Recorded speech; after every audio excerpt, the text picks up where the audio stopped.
In November 1922, a boy walked through the desert mountains of Egypt and discovered some ancient steps carved into the rock. Subsequently, this find became one of the world's largest and most significant archaeological discoveries. This step was part of Tutankhamun's untouched tomb.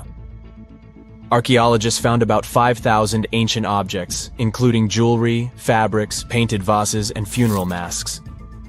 You've probably seen one of them. It has become one of the most recognizable attributes of ancient Egypt. More than 100 years have passed since then, and now humanity has finally become close to another large-scale discovery, the tomb of Cleopatra.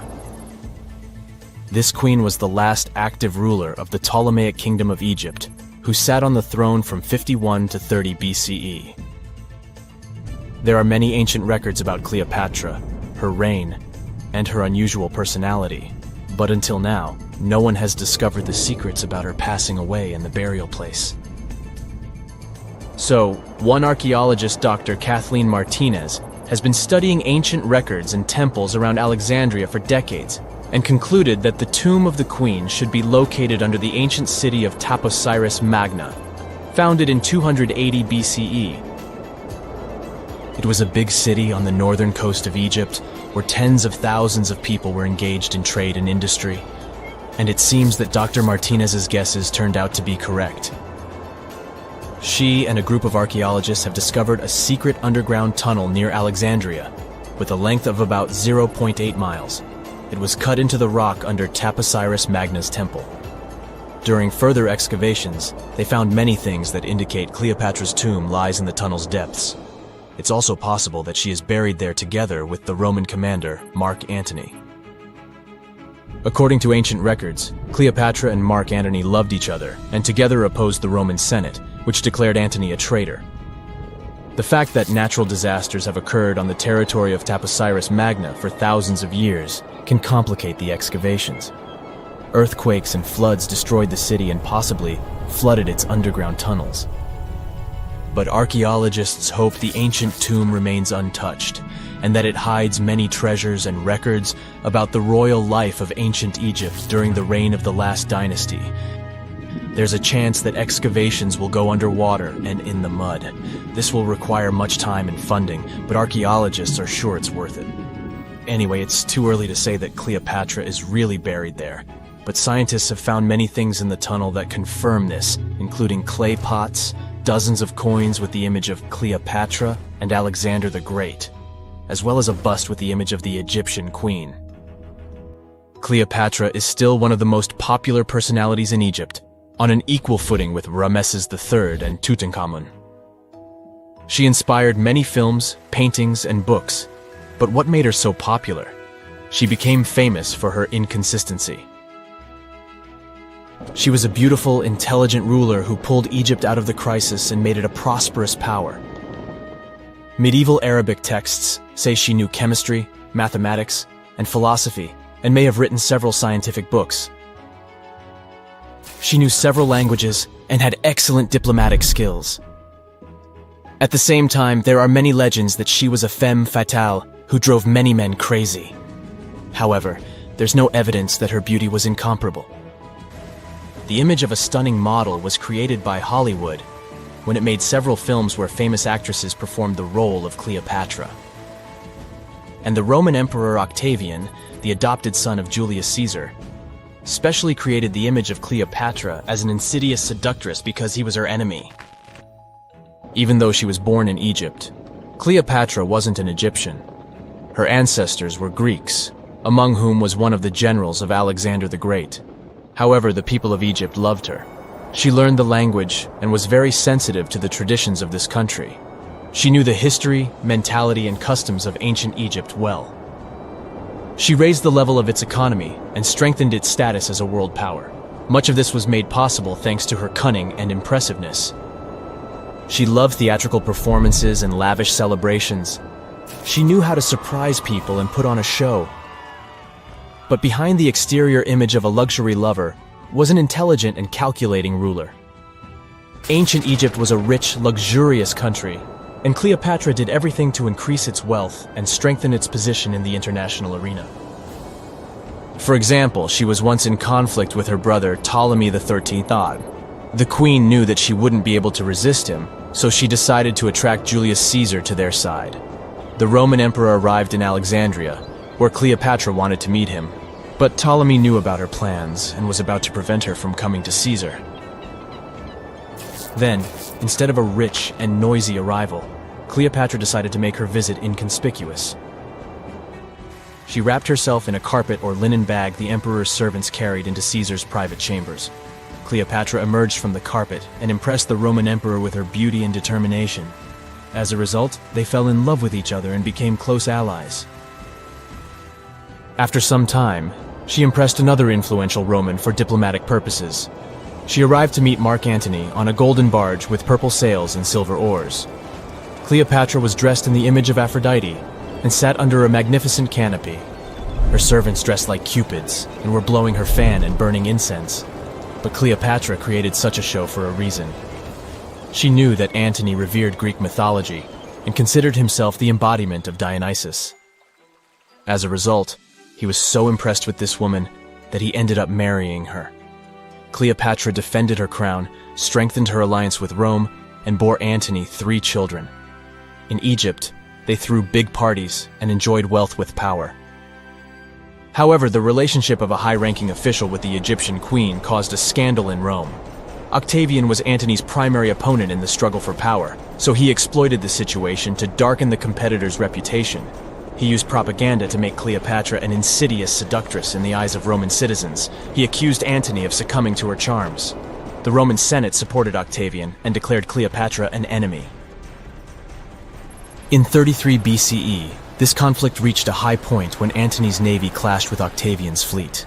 The latter won and forced his enemy to flee to Egypt with Cleopatra. According to some records, they took refuge near Alexandria. Pursued by the Romans, they hid in one of Cleopatra's palaces and met their end. Some legends say that Cleopatra was an expert in poisons. She provoked a venomous snake, a viper or an Egyptian cobra, to bite her. Also, according to another legend, she pricked herself with a poisonous needle. There's a theory that Cleopatra always carried an ampule with poison inside her hairbrush. And when she was cornered, she soaked the needle with this poison and pricked herself.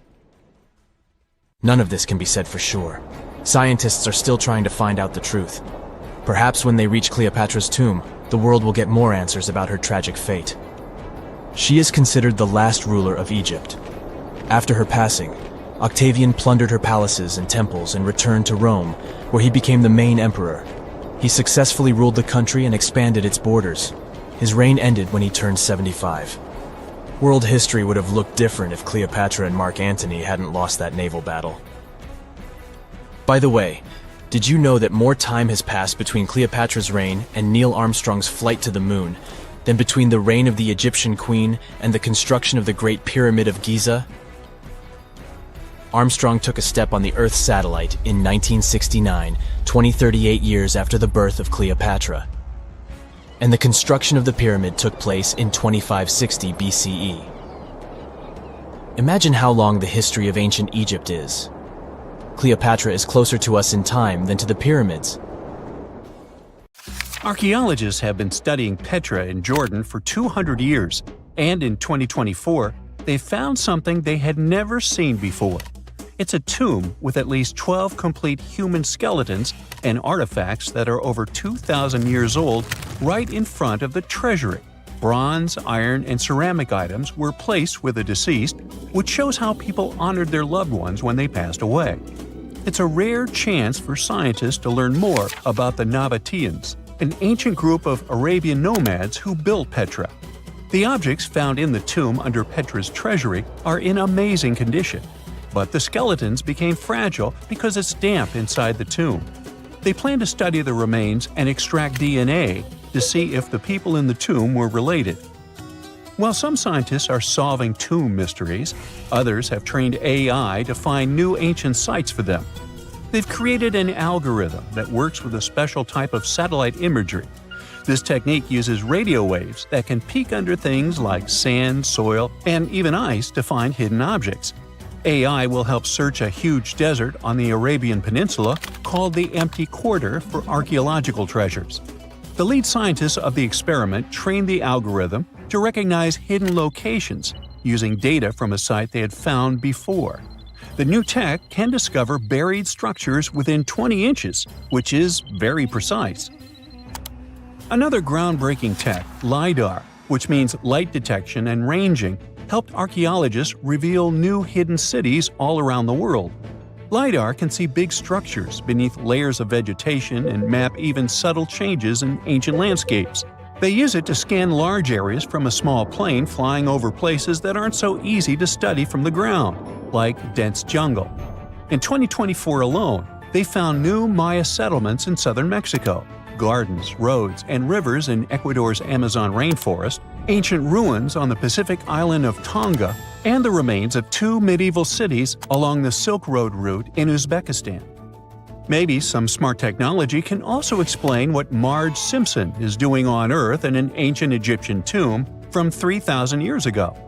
The drawing, featuring a woman with yellow-colored skin, a blue crown, and a green outfit, is alarmingly like the famous cartoon character. If you don't see a resemblance here, I hope you'll at least enjoy an amazingly well-preserved necklace with amethyst and agate beads. It's from another recent find from Egypt, an ancient tomb with 11 sealed burials near Luxor. Archaeologists also found 2 copper mirrors, one with a lotus-shaped handle and the second with a unique design of the deity of the sky, women, fertility, and love in ancient Egypt. The hair of the figurine was originally made from almost 4,000 mud beads. Another awesome find from 2024 is an ancient Greek shrine with intact burials, a sarcophagus, and plenty of gold inside. They think it was built before the year 300 before the Common Era, and the marble lions, also found inside, were made from the same marble as the Parthenon in Athens. Greece is so full of ancient treasures that the city of Thessaloniki will house around 300,000 of those artifacts in their new subway system.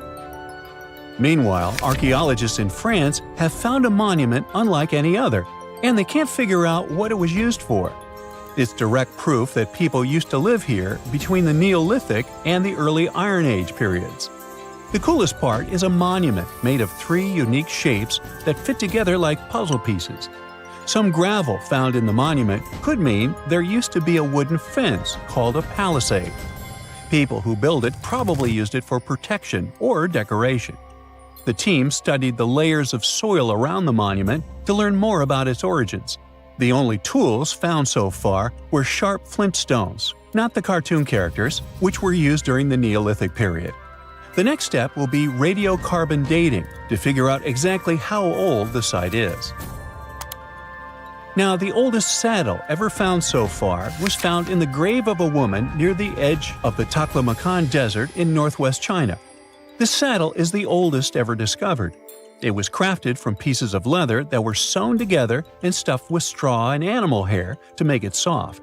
Now, normally, things made from natural materials like this don't last very long because they rot or fall apart. But the Taklamakan Desert is so dry that it helped preserve the artifact. The herdswoman who used the saddle was buried in her full riding attire, so this proves that not only men used saddles and took part in herding and traveling. Now let's shift to Guatemala, where an ornate jade mask made by the ancient Maya people was waiting for centuries to be discovered. Scientists use radiocarbon dating to figure out the age of the mask. They believe the mask may represent a Maya storm deity, a powerful figure in their mythology. These kinds of masks were often made to honor Maya royalty, and they were placed in the tombs of kings and queens when they were buried. The king's tomb was also decorated with carvings made using tools crafted from volcanic obsidian. After 15 years of searching, scientists may have finally figured out where the altar stone of Stonehenge comes from. They compared the tiny minerals inside the altar stone with rocks from many places in Wales and England and ruled out lots of spots. Then they found the perfect match with a place in Scotland, more than 466 miles away from Stonehenge. This area might even be Orkney, a group of islands in the far northeast of Scotland where a lot was going on during the Neolithic period. The big question now is how ancient people moved such a massive stone so far. The altar stone is over 16 feet long and weighs more than 6 tons. The new theory is that they might have used boats to carry it across the coastline and rivers. Once it was close to Stonehenge, they theoretically dragged it across the land using wooden sleds, ropes, and a lot of teamwork. Meanwhile, in the north of France, an ancient home popped to the surface during the construction of a new house. It turned out to be a luxury urban house for the elite from the 2nd century of the Common Era. The inside of the house was destroyed by a fire, but under the destroyed layer, there are beautiful, real-size fresco paintings. Turkish archaeologists unearthed the arm and foot bones of elephants that lived around 9 million years ago. They also found fossils of early horses, giraffes, and even saber-toothed cats. They've already identified 43 distinct types of animals from this site and collected more than 4,000 fossils. One more cool find from Turkey is a 64,000-year-old workshop inside Incasia Cave. It looks like people used it for 24,000 years non-stop. There are some tools inside, like flakes and blades, which were made inside the workshop.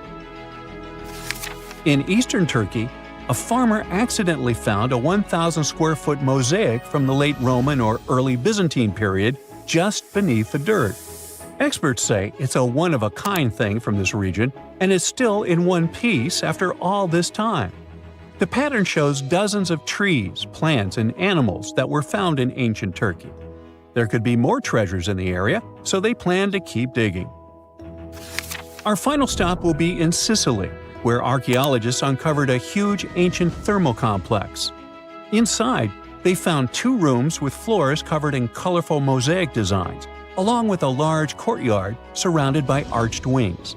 As they kept digging, they discovered more parts of the ancient city.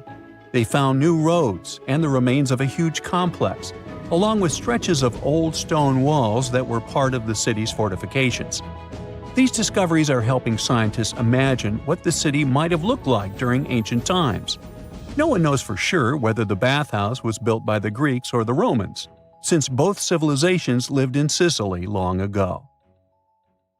The ancient city of Taposiris Magna is hidden on the northern coast of Egypt.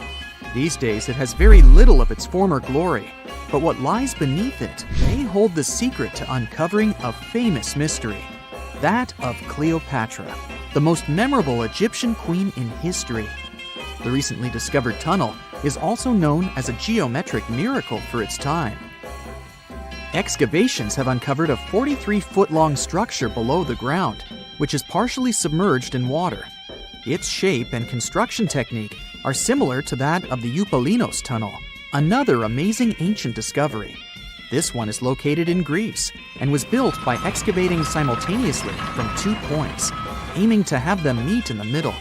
The use of math and geometry to make this construction was astonishingly precise for those days, more so since it was built near a mountain. Archaeologists that have been working on the Taposiris Magna site since 2004 believe this tunnel may lead to the lost tomb of Cleopatra.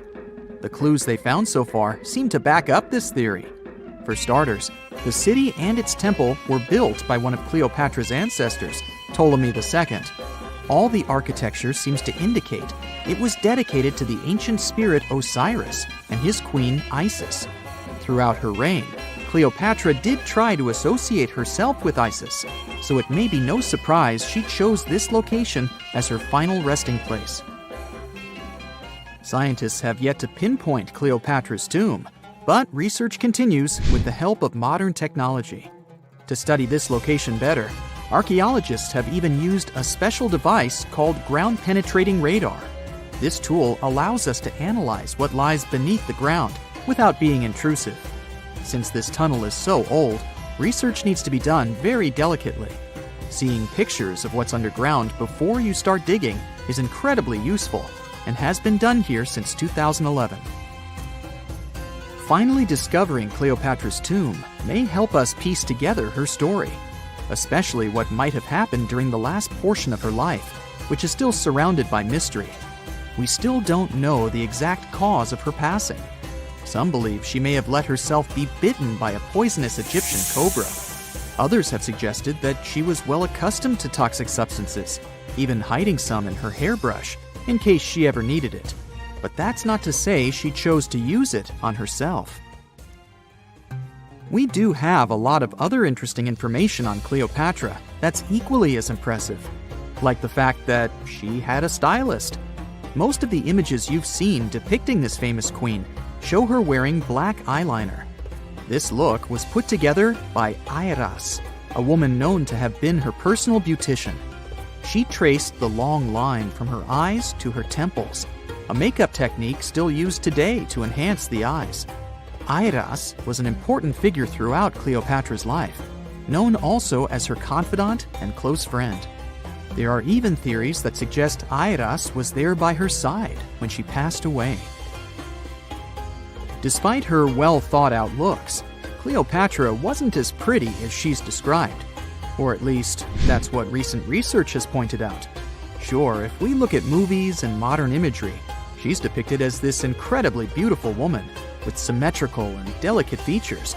However, if we look at coins showcasing her image from back in the day, her looks are rather average. Her image on the coins might have been adjusted, too, to make the queen look stronger in the eyes of her people. So there is no trusted source available to confirm her image, but her description in most pieces of ancient literature speaks of her other qualities, like her voice and personality, not of her beauty.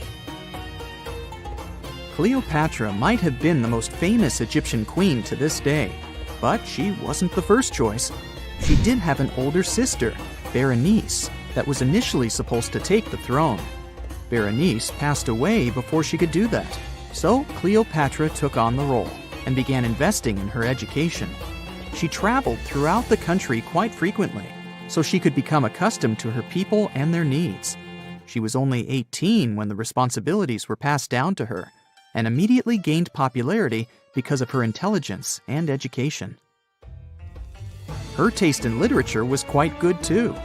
She was known to be a fan of Homer, the famed Greek philosopher and poet. Cleopatra loved to write as much as she loved to read. There are even claims that she wrote a book on medicine and cosmetics, but we have no evidence to this day that such work ever existed. Part of being a great leader back then meant you had to speak multiple languages. Cleopatra clearly understood that, and that's why she's rumored to have known many languages to varying degrees. Some archaeologists suggested she spoke Greek, Egyptian, and Ethiopian, as well as many Arabic dialects. She might have even spoken Latin, but there's little evidence to support this claim. She might not have had angelic looks, but Cleopatra was really careful with the way she looked, even with her diet.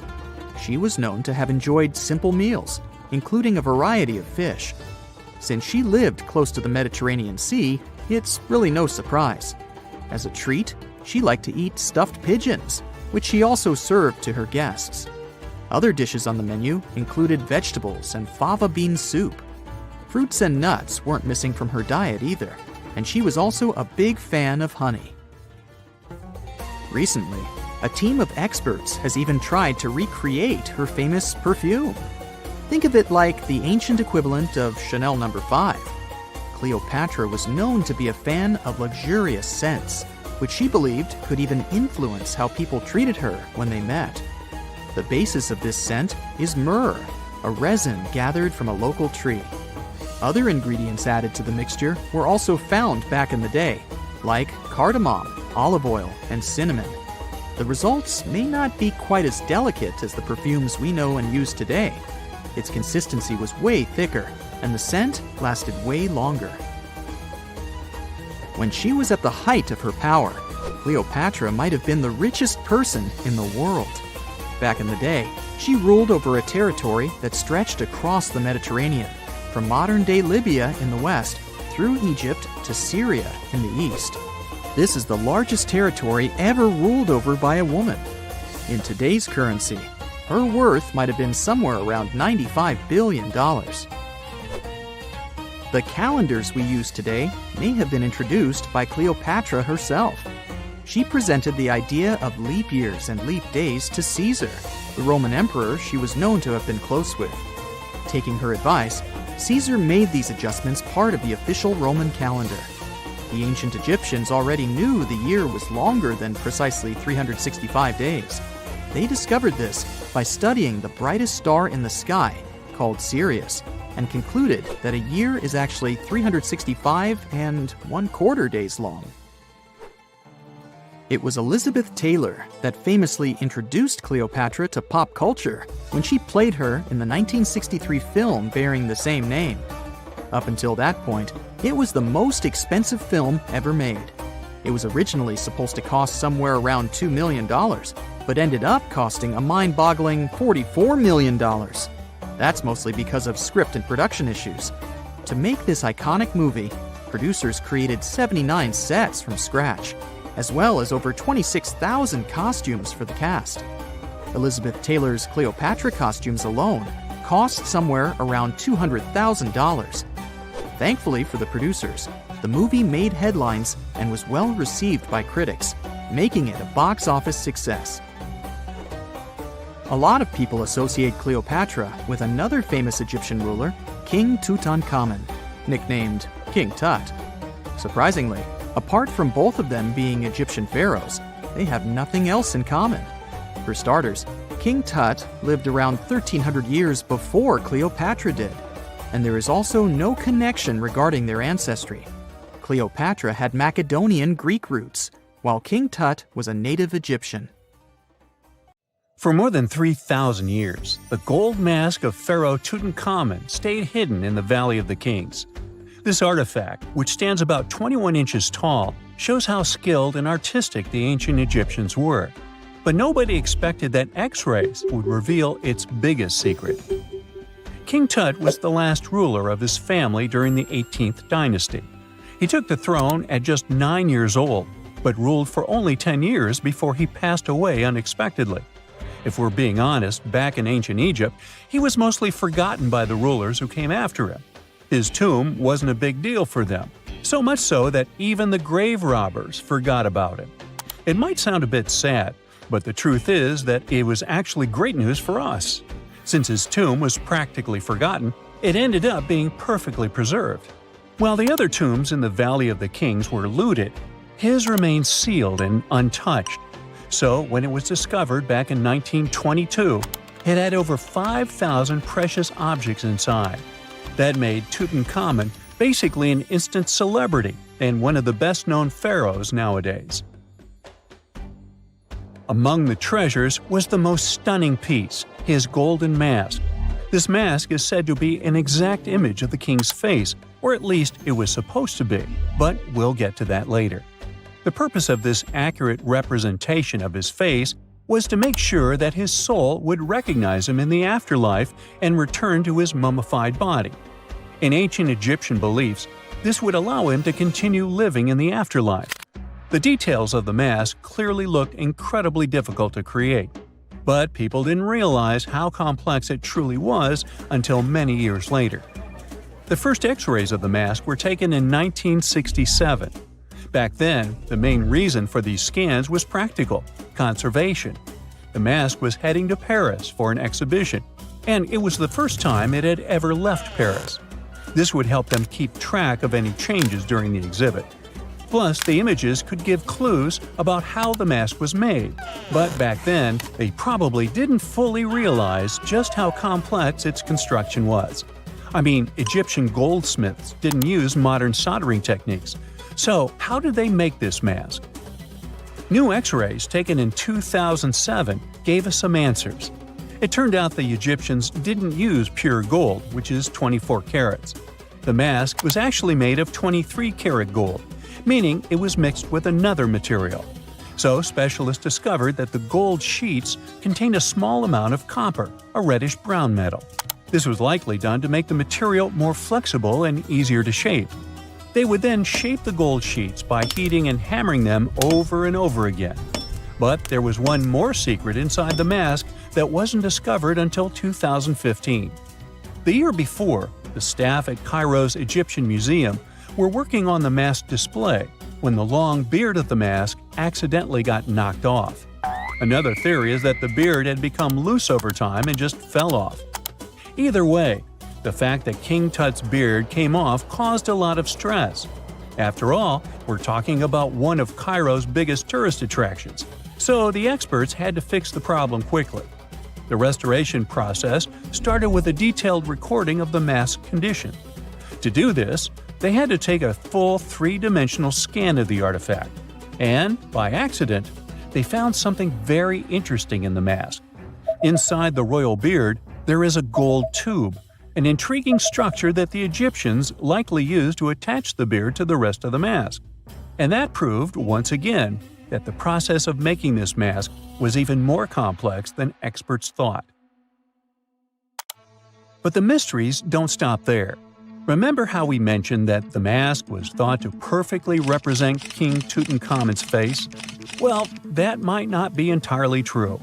Some popular theories suggest the mask was never meant for him and was actually made for someone else. A study published in 2015 suggested the mask was originally made for a female pharaoh, his supposed stepmother, the famous and beautiful Egyptian queen Nefertiti. The biggest clue comes from an inscription on the mask. At first glance, it seemed to belong to Tutankhamun, but after a close examination, researchers noted that something else was actually written underneath King Tut's name. The royal name stamp seems to have been altered, and originally it had something written on it that translates to Queen Nefertiti. There is another feature of King Tut's golden mask that was overlooked for years, which adds even more mystery. As we mentioned earlier, experts believe he wasn't respected much by the pharaohs who came after him. And one of the clues that made archaeologists think this is the pierced ears on the mask. Some researchers believe that King Tutankhamun wouldn't have worn earrings after he was a kid. So, according to their theory, by the time he passed away at 18, he shouldn't have been represented with pierced ears. This could also support the idea that the mask originally belonged to Nefertiti, or maybe to someone who wasn't even connected to King Tut. But the mask isn't the only source of mystery. In fact, his whole tomb is full of puzzles. Recently, historians found a sign that the place where King Tut was supposed to be buried was changed at the last minute. For years, experts wonder why a pharaoh who ruled for 9 years ended up in such a simple tomb. When compared to the grandeur of other pharaohs' tombs, his tomb seemed, well, a bit plain.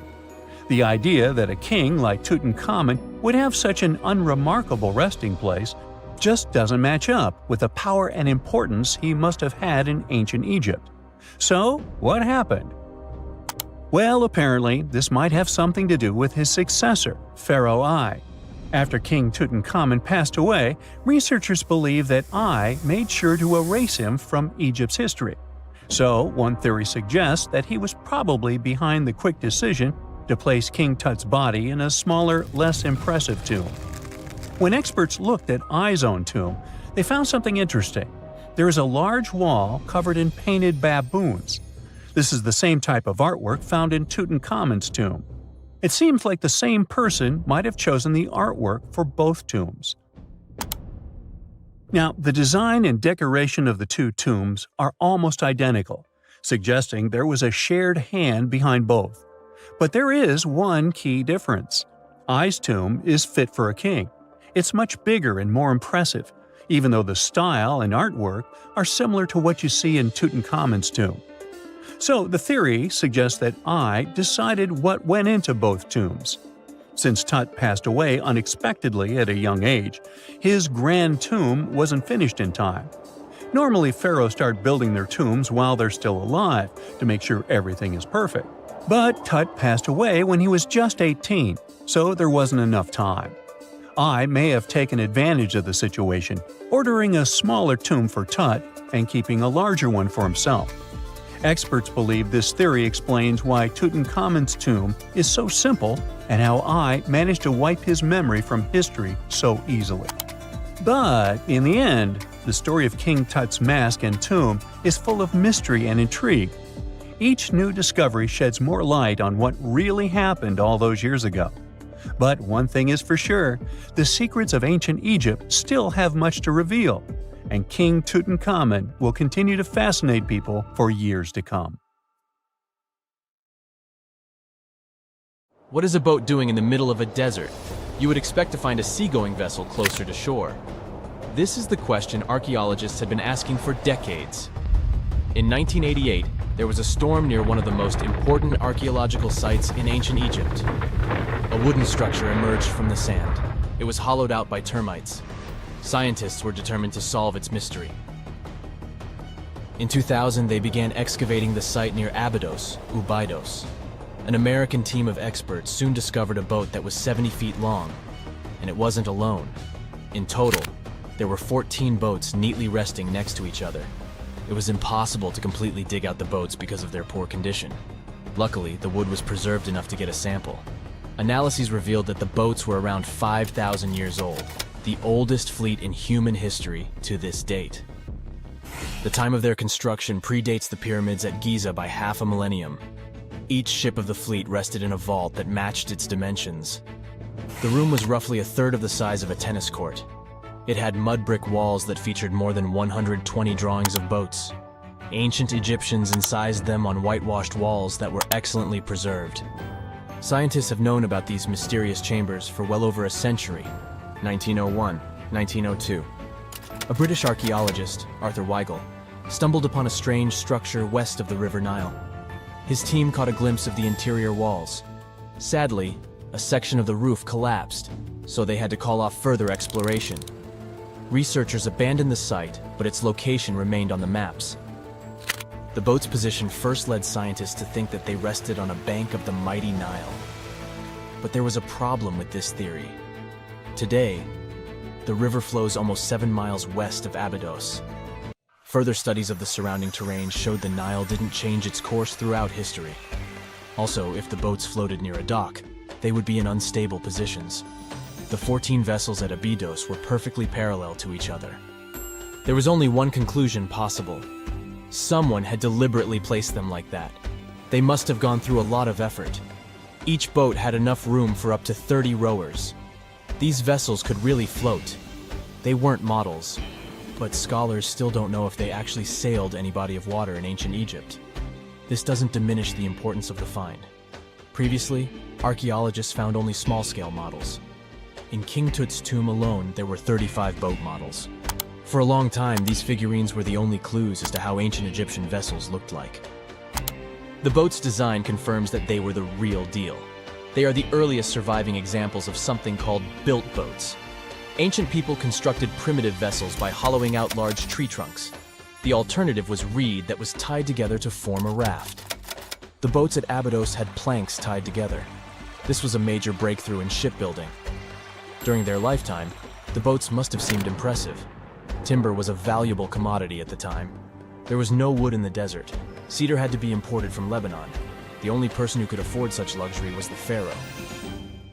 Studying the area around the ancient fleet provided more answers. Scientists discovered a mud brick structure where Egyptians worshipped the pharaoh. Its approximate date of construction matches that of the wooden boats. The same bricks out of which this building was made were used to encase the fleet. At the time of their construction, the rooms they were stored in had a ceiling. That's the section that archaeologists stumbled upon in the early 20th century. Just like mummies and coffins, these marvelous ships rested inside splendid vaults. The exterior of these rooms was also impressive. The outer walls originally had a plaster of white limestone. It reflected sunlight. In the desert sun, the structure housing the boats must have shone from miles away. Ancient Egyptian builders used the same technique to cover the pyramids 500 years later. Today, their surface looks jagged, but it wasn't always like this. When they were constructed, the pyramids had a top layer of fine white limestone. Their surface was smooth and it gleamed in the sunlight. Instead of stairs, the outer layer of the pyramids was more of a sleek ramp. Archaeologists were left with one final question. Which pharaoh owned the fleet? The answer lay just a mile from the site. This is where the tomb of a pharaoh from the 5th dynasty rested, King Senwosret III. Its time and style of construction matched the ones of the chambers with boats. The very end of his rule might explain how the boats ended up in the middle of the desert. The pharaoh probably passed away in northern Egypt. Then his body was transported down the Nile to Abydos in a marvelous procession of decorated boats. The vessels were later lowered to chambers near the final resting place of their owner. This had a symbolic meaning. In the ancient Egyptians' belief system, ships played a key role. Their supreme deity was Ra. He traveled through the sky during the day in the form of the sun. At nighttime, he sailed through the netherworld in a solar boat. The pharaoh identified himself with Ra. That's why he needed boats in the afterlife. That was the only way to regenerate himself, just as the sun rises every day above the horizon. This belief existed for thousands of years. The more famous Pharaoh Khufu also had a ship. Scientists found it in 1954 next to his pyramid at Giza. It is some 4 centuries younger than the fleet at Abydos, but Khufu's ship was almost 2 times longer.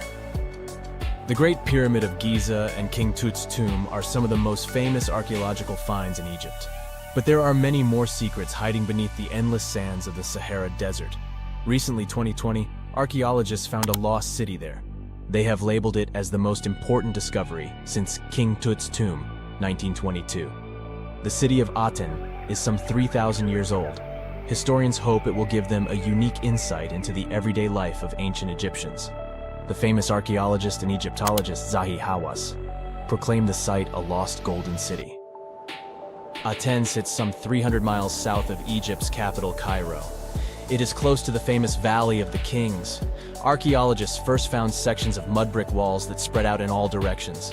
They discovered complete rooms with tools of everyday life inside. The research team unearthed a bakery, a residential neighborhood, and an administrative district. They all date back to the time when the Egyptian civilization was the wealthiest in its long history. They were also the first to make objects from iron. In 1911, scientists found a set of iron beads near a village in Lower Egypt, El Gurza.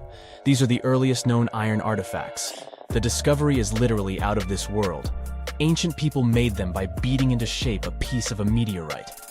The 9 beads were once part of an ornate necklace. They are now blackened and corroded, which is perfectly normal for a piece of jewelry that is over 5,000 years old. They consist of an iron-nickel alloy. Researchers were impressed by the skill of ancient jewelers who processed the beads. Their craftsmanship is more impressive when you think that they didn't know the stellar origins of the material. The Great Pyramid of Giza also has a remarkable feature. An international research group investigated the electromagnetic response of the structure to radio waves. They found that the pyramid has the ability to concentrate electromagnetic energy inside it. This occurred inside its chambers as well as under the pyramid's base. It contains an underground, unfinished chamber. It seems that the electromagnetic response is connected with the properties of limestone, the Great Pyramid's main building material.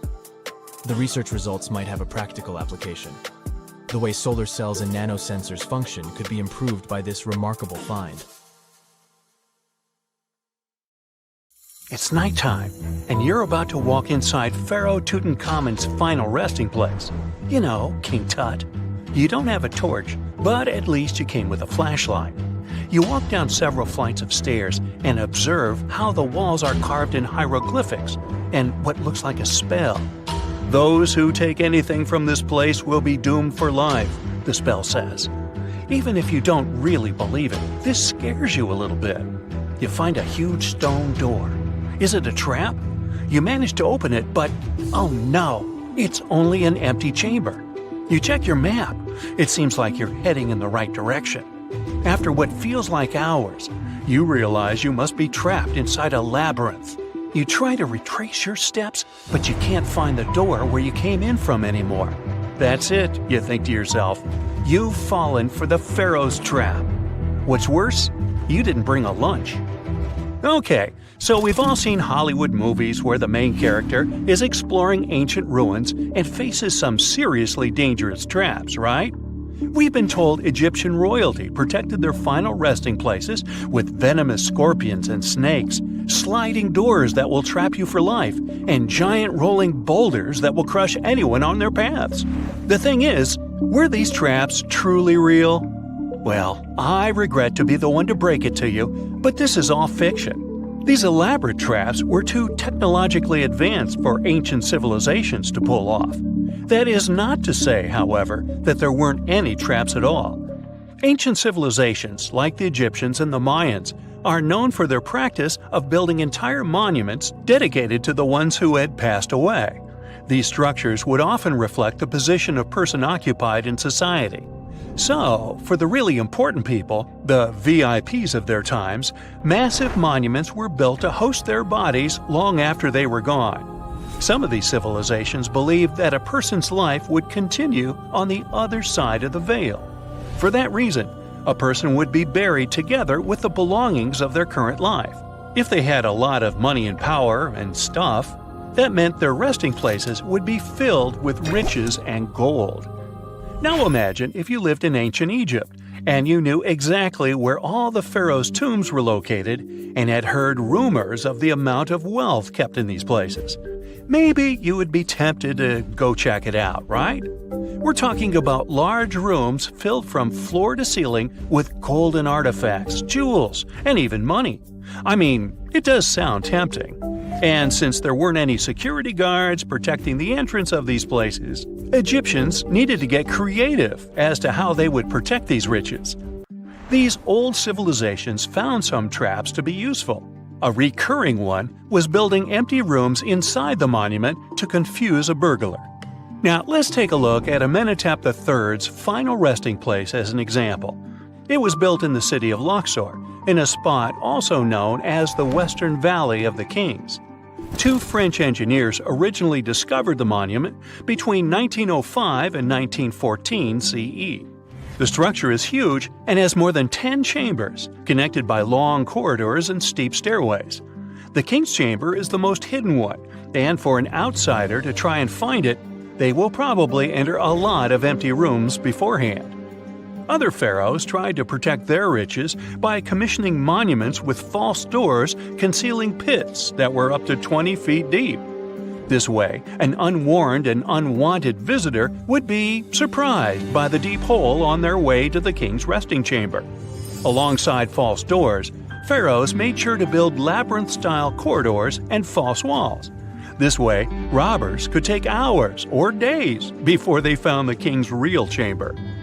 As to pits with poisonous snakes on them, if there were any reptiles inside these monuments, they probably got inside on their own and would most likely not stay there for long. There is no way snakes would survive years and years without food inside these pits. So yes, another Hollywood-induced belief right there. If these traps seem boring to you, archaeologists did find an interesting deterrent in the final resting place of the Red Queen of Palenque in Mexico. Palenque was one of the most powerful Mayan cities in pre-Columbian Mexico, and the Red Queen was believed to be the grandmother of the last Mayan king, undoubtedly a person of immense importance to the empire. In her honor, a huge monument was built to keep her body after her passing. The discovery of the tomb itself was already thrilling. Archaeologists found an ancient monument when digging at the site back in 1994. The first thing they found was a room with a hidden door. Once they opened the door, they discovered a long corridor. Finally, at the end of this corridor was the Queen's Chamber. The team of archaeologists was beyond excited to unearth this chamber with the mummy of the Queen herself still inside it. They found her to be accompanied by her pearls, jade shells, and expensive rocks. But as the team explored the remains, they saw something rather strange. The room was filled with a red-colored powder. Researchers knew that the color red was important to the Mayan people, and that much of their clothing and buildings were decorated with this color. But they didn't understand why the queen was buried with this unknown red substance. After they took a sample back with them for further analysis, they discovered that the red powder was cinnabar, a very dangerous mineral. This powder, when inhaled, can cause, shall we say, severe health damage to a person. The team concluded that this could only be a trap for anyone trying to steal her riches. Okay, so dangerous powders might have worked as the most intense traps we've seen until now. But perhaps the cheapest way to keep out unwanted visitors was to advertise spells written out all over the monument. We'd probably laugh at these today, but back in the day, they were more or less effective. Spells usually said that the person who took anything from that place would meet a tragic fate. Some spells said that robbers would lose their houses in big fires or terrible floods. Other spells said burglars would have incurable and undiagnosed health issues, but they weren't really enough to stop people from taking any gold. There are some stories surrounding how these spells might have been real. One of them is from the famous British Egyptologist Howard Carter, the one responsible for unearthing Pharaoh Tutankhamun's resting place in the 1920s. After months of unsuccessful digging, Carter discovered the tomb's existence by chance. He found the entrance to a stairway right beneath the soil where he had been searching all those months. With the help of a team, he cleared the piles of sand blocking the stairs and discovered a doorway. The door had several royal symbols carved into it, and Carter knew this could only mean a very important person had been buried there. And he was right. With a chisel, he made a hole in the top left-hand corner of the doorway and lit his vision with the help of a candle. He couldn't believe what he was seeing, the reflection of several golden and jeweled items crowding the chamber before him. Lost for 3,000 years, Carter had just discovered the final resting place of King Tut. But the story didn't finish here. This discovery was accompanied by a series of unfortunate events that led people to believe it had something to do with the pharaoh's spell. Carter himself mysteriously passed away just a few years later, and some of his assistants lost their houses in floods, just like one of the spells threatened. Some say it's just coincidental, as there's no real proof of these things being connected. Well, what do you think? Was this an effective trap after all? Before we get into the reason why and how there are pyramids all around the world, let's talk about some of the examples. I'll start with the Pyramid of the Sun in Mexico. These folks really knew how to build a city. Their well-planned urban center spanned over 7 square miles and boasted several pyramids. But the Pyramid of the Sun is the most impressive. This giant pyramid was built way back in 100 CE and is one of the biggest structures of its kind in the whole Western Hemisphere. It's so big that it's 216 feet high above the ground. If you ever find yourself in this ancient city, you won't be able to miss the Pyramid of the Sun. It's right there on the east side of the Avenue of the Dead, the city's main north-south street. To build this incredible pyramid, around 1 million cubic yards of material were used, including a special kind of red volcanic rock called hued tezontle. Impressive, huh? We don't know too much about the people who built the Pyramid of the Sun or its purpose. But archaeologists believe there was once a temple on top of it. When explorers went below the pyramid in the 1970s, they found a bunch of cool tunnels and chambers. In 2011, they even found a secret stash of clay pots, obsidian pieces, animal bones, human figurines, and a mask. Who knows what other secrets the pyramid is hiding? If you decide to see this one, you must climb the pyramid using the 248 uneven steps on the west side. Watch your step. Sudan got some pyramids too. Nubian pyramids aren't as big as the ones in Egypt, but they still got around 200 of them. These ancient pyramids have been home to the tombs of the pharaohs of the Meroitic Kingdom for almost 1,000 years, who ruled Egypt from Nubia to the Mediterranean Sea. The pyramids at Meroe were constructed using granite and reddish sandstone. Oh, and did you know that Sudan has more ancient pyramids than Egypt? The Kushite pyramids depict the indigenous architecture and burial traditions of Nubia's Napata and Meroe kingdoms, which ancient Egypt influenced. Meroe, the burial site of over 40 queens and kings, is the most extensive Nubian pyramid site. The tomb walls depict mummified royals bedecked in jewelry, their wooden caskets containing bows, quivers of arrows, and other artifacts pointing to the Meroitic relationship and trade with Egyptian and Greek civilizations. So if you're looking for some ancient tombs to explore, you may consider skipping the crowds in Egypt and heading on down to Sudan. Let's fly to Iraq to see some more pyramids. Ziggurats have fancy receding layers and tiered temples. Instead of a smooth exterior, it has tiers like a cake. Perfect for all the important work and rituals that went on inside. You can find these towering structures scattered throughout Iraq and Iran, and they're a real testament to the power and skills of the people who built them. One of the biggest and most impressive ziggurats is the ziggurat at Ur. It's basically a giant rectangular pyramid that stands a whopping 70 to 100 feet tall, with 3 levels of terraces and a temple on top. Can you imagine how many baked bricks it took to build that thing? Try 720,000 for just the lower portion. This particular ziggurat was built for Sumerian king Ur-Nammu.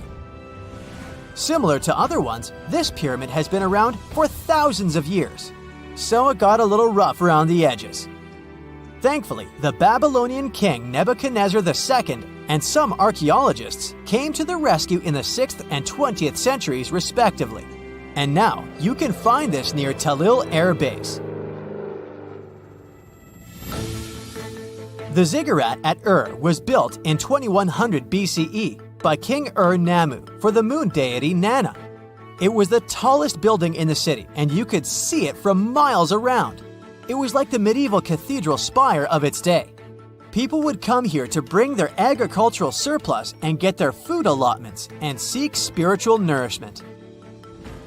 Sadly, the Nana temple at the top of the ziggurat didn't survive, but we do have some blue glazed bricks that may have been part of its decoration. The lower parts of the ziggurat are pretty amazing though. The architects even included holes in the temple's baked exterior to let the water evaporate from its core. Since we explored some of the pyramids on our planet, let's take a broader perspective. They can be found in many parts of the world.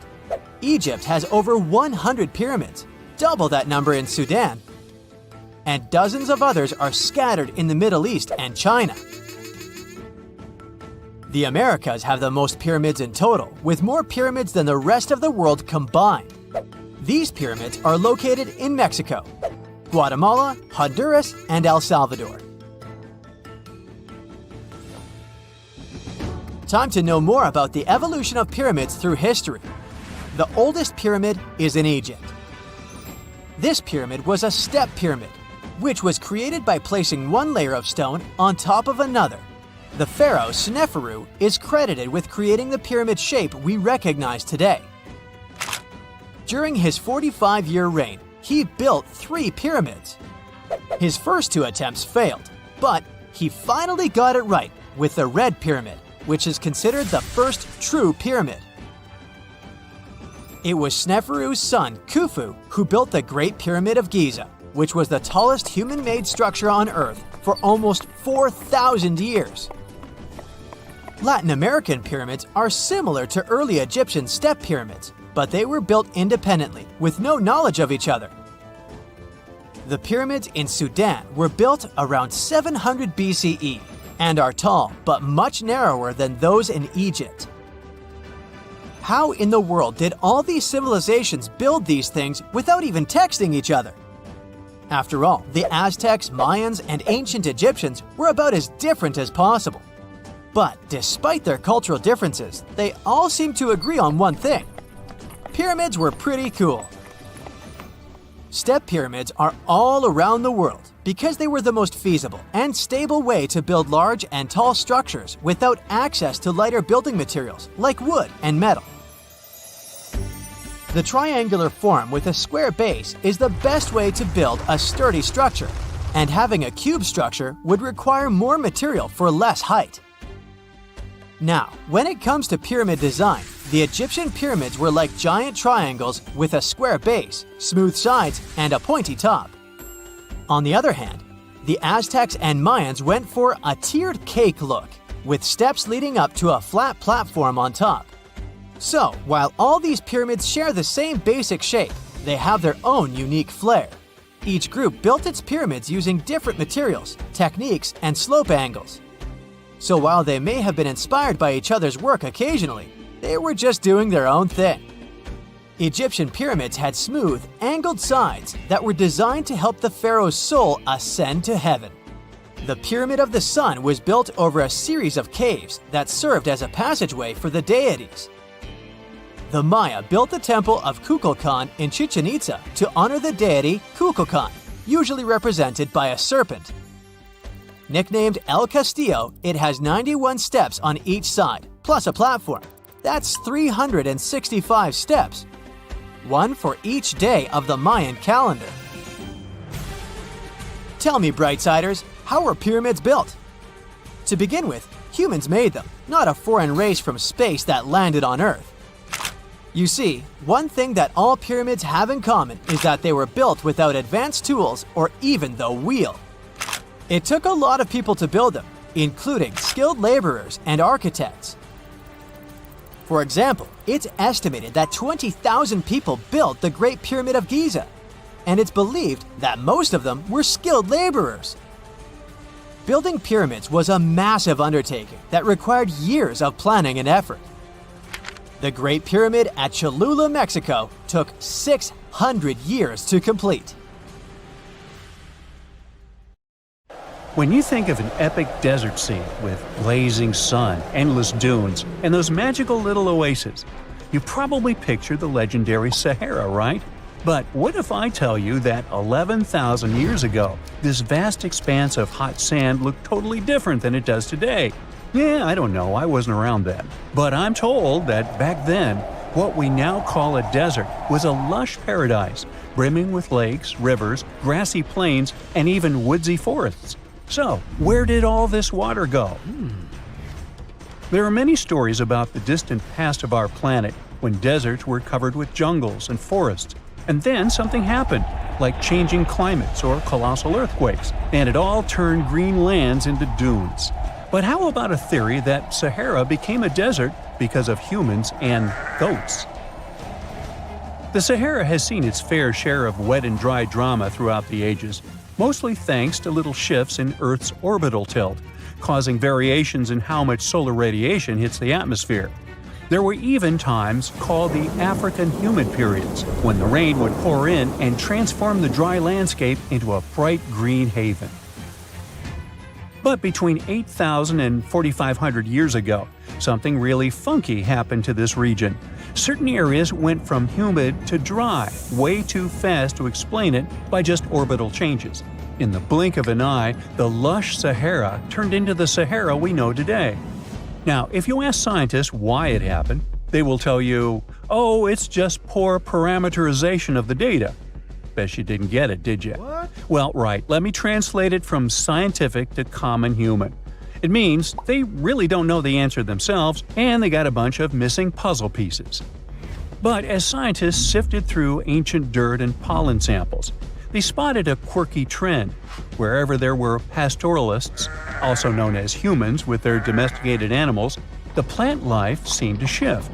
It was as if every time humans and their furry friends meandered through the greenery, they turned it into scrub and desert right behind them. Oops. Yep, chances are that by overgrazing, humans were sapping moisture out of the atmosphere, since plants give off moisture, which helps make clouds and making things even sunnier, leading to a quicker end of the humid vibes. Plus, our ancestors may have been getting a little too cozy with fire for land management, further speeding up the desert takeover. Anyway, scientists are sure that this lush Sahara would have turned back into desert eventually, even if humans hadn't shown up, thanks to Earth's natural rhythms. So there's no need to pin this abrupt change solely on humans. It could simply be about nature getting feedback from vegetation and dust cycles. It's difficult to determine what caused these changes, as it's all interconnected. During the last humid period, the Sahara was filled with hunter-gatherers. As things got a little drier, they started herding animals for food. The weather pushed people to herd cattle. It's also possible that grazing sped up the landscape degradation. So, which came first, the chicken or the egg? Or in this case, the human or the cow?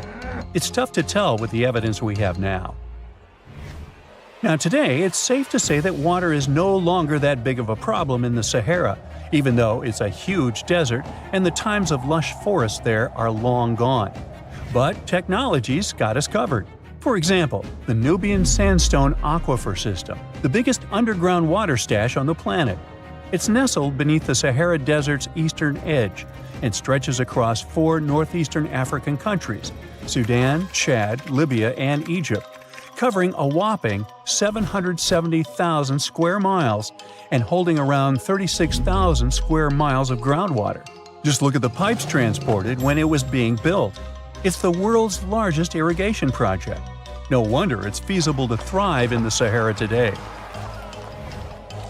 But imagine thriving in the Sahara Desert with just one water source. Sounds like a tough gig, right? But the ancient Garamantes did just that, surviving and even thriving for nearly 1,000 years without monsoons or rivers flowing to their desert paradise.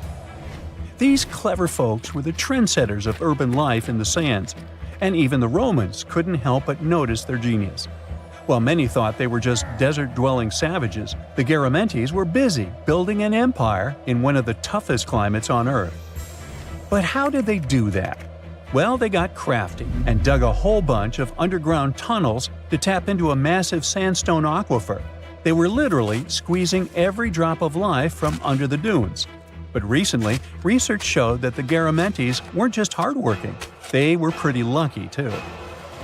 The Garamantes had an underground aquifer that brought water up to a hill where they built over 500 fagras, which are irrigation systems, some stretching as long as 2.5 miles.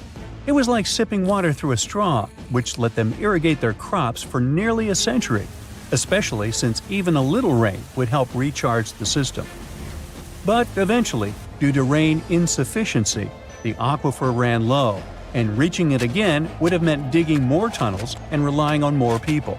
That's a tough problem, considering these people were in the middle of food and water shortages. Guess I don't need to tell you what happened to the Garamantes, do I? The fall of the Garamantian culture might be linked to several factors. It may have been due to climate changes, or they may have simply used their water resources too much. Back in the day, the Sahara Desert was actually fertile agricultural land, thanks in part to the cool irrigation system the Garamantians created. But since fossil water isn't something you can replenish over time, the groundwater levels dropped pretty low. This likely played a big role in the kingdom's decline by the late 7th century CE. That sounds like someone who hit a lottery jackpot, used up all the money, and went back to their original not-so-cool job once the bank account got fully drained. Oh, by the way, even if the Garamantes left some secret wisdom messages for us, the chances are we'll never get what they wanted to tell us. Nobody really knows what language they used, and their texts are nearly indecipherable to us today. But let's go back to the Green Sahara. So it transformed into a desert about 4,500 years ago. But today, we can understand how people lived in those times in the Sahara thanks to natural parks in Africa that have the ultimate outdoor art gallery. There are well over 15,000 ancient paintings and carvings depicting everyday life from around 11,000 years ago. However, if the carvings aren't enough for you and you feel like visiting an actual green desert, all you have to do is book a flight to California. One of the most beautiful phenomenon in the world, the super bloom, takes place here. Look at all these colors – orange, green, pink. It's a miracle. Wildflowers bloom right in the middle of a hot desert after several years of rainfall in dry places. It's such a bright and colorful landscape that super blooms can be seen from space. This rare phenomenon can be observed in other arid places and deserts in western and southern Africa, Western Australia, and Chile. In all these places, the weather is very hot and dry in summer. Mild humid air comes in winter, and this is the ideal environment for mass flowering. Flower seeds that lie in desert sands can wait for decades before starting to produce flowers. When the hot sun destroys all the weeds and grass, and the rainfall becomes enough to moisten the soil, the seeds are kind of like, well, okay, now it's our turn to play a big game. And then hundreds of thousands of tourists come to take photos and post these beautiful pictures on social media. And this, unfortunately, is one of the main dangers for flowers. Therefore, if you find yourself in a place like this, don't pick the flowers and don't trample on them. Stay on the path, don't litter. Take only pictures and leave only footprints. You get it? Good. Unlike many other ancient Egyptian burial grounds, King Tutankhamun's tomb stayed hidden and free of unwanted thieves for 3,000 years. One reason was that the tomb was smaller than average and tucked away in a place called the Valley of the Kings. This area was already being extensively explored by the time they stumbled upon Tut's spot. The entrance was all covered in debris from building a nearby tomb, which must have also helped keep it a secret. There were also zero writings or signs on the outside of the tomb. Time passing also played a part in keeping it in amazing shape until the 1920s, when a man named Howard Carter finally made it in. But was Carter that big of a hero? Some recent findings say he might have been sneakier than initially thought. People used to think Carter wasn't just a glorified treasure hunter, he was a true archaeologist. Before Tut, he had been on a relentless quest for Egyptian artifacts. He discovered his interest in these unusual objects when he was a child, and soon started drawing the sculptures and inscriptions that were found in ancient tombs. After stumbling upon the remains of King Tut, Carter spent a decade recording and processing all sorts of objects, like golden thrones, chariots, and statues from Tut's tomb, shipping them down the Nile to Egypt's museum in Cairo. Well, at least that was the official story. More recent discoveries claim that not all of the objects made it to Egyptian officials. A secret letter seems to uncover Carter's little 10 for them, 1 for me policy. The letter in question was sent to Sir Alan Gardiner, a philologist and friend of Carter's, dated from 1922. In these writings, Carter mentioned having found the tomb and was asking his buddy for some advice. In another letter from 1934, Gardiner seems to be thanking Carter for an amulet, which was sent to him as a thank you gift. Carter was adamant that it didn't come from Tut's tomb, but evidently it did. Even the British director of the Egyptian Museum was onto Carter's sneaky endeavors, but couldn't prove it. He compared Gardiner's amulet to others from Tut's tomb, and lo and behold, they were a perfect match. Gardiner was so disappointed to have been put in such a sticky situation that he vented to Carter in another letter. Deciding to be a good friend, Gardiner didn't throw the famous archaeologist under the bus. Instead, he advised Carter to take those stolen goods back to Cairo, just like he'd advise you to like this video and subscribe to the Brightside channel for more amazing videos on the most unique topics in history. It's not the only shady piece of information on Carter's post-discovery behavior.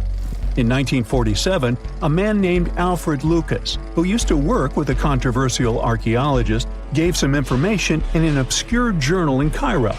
He claimed that Carter sneakily cracked open the burial chamber door himself. Then he sealed it back up like nothing had happened before the official uncovering.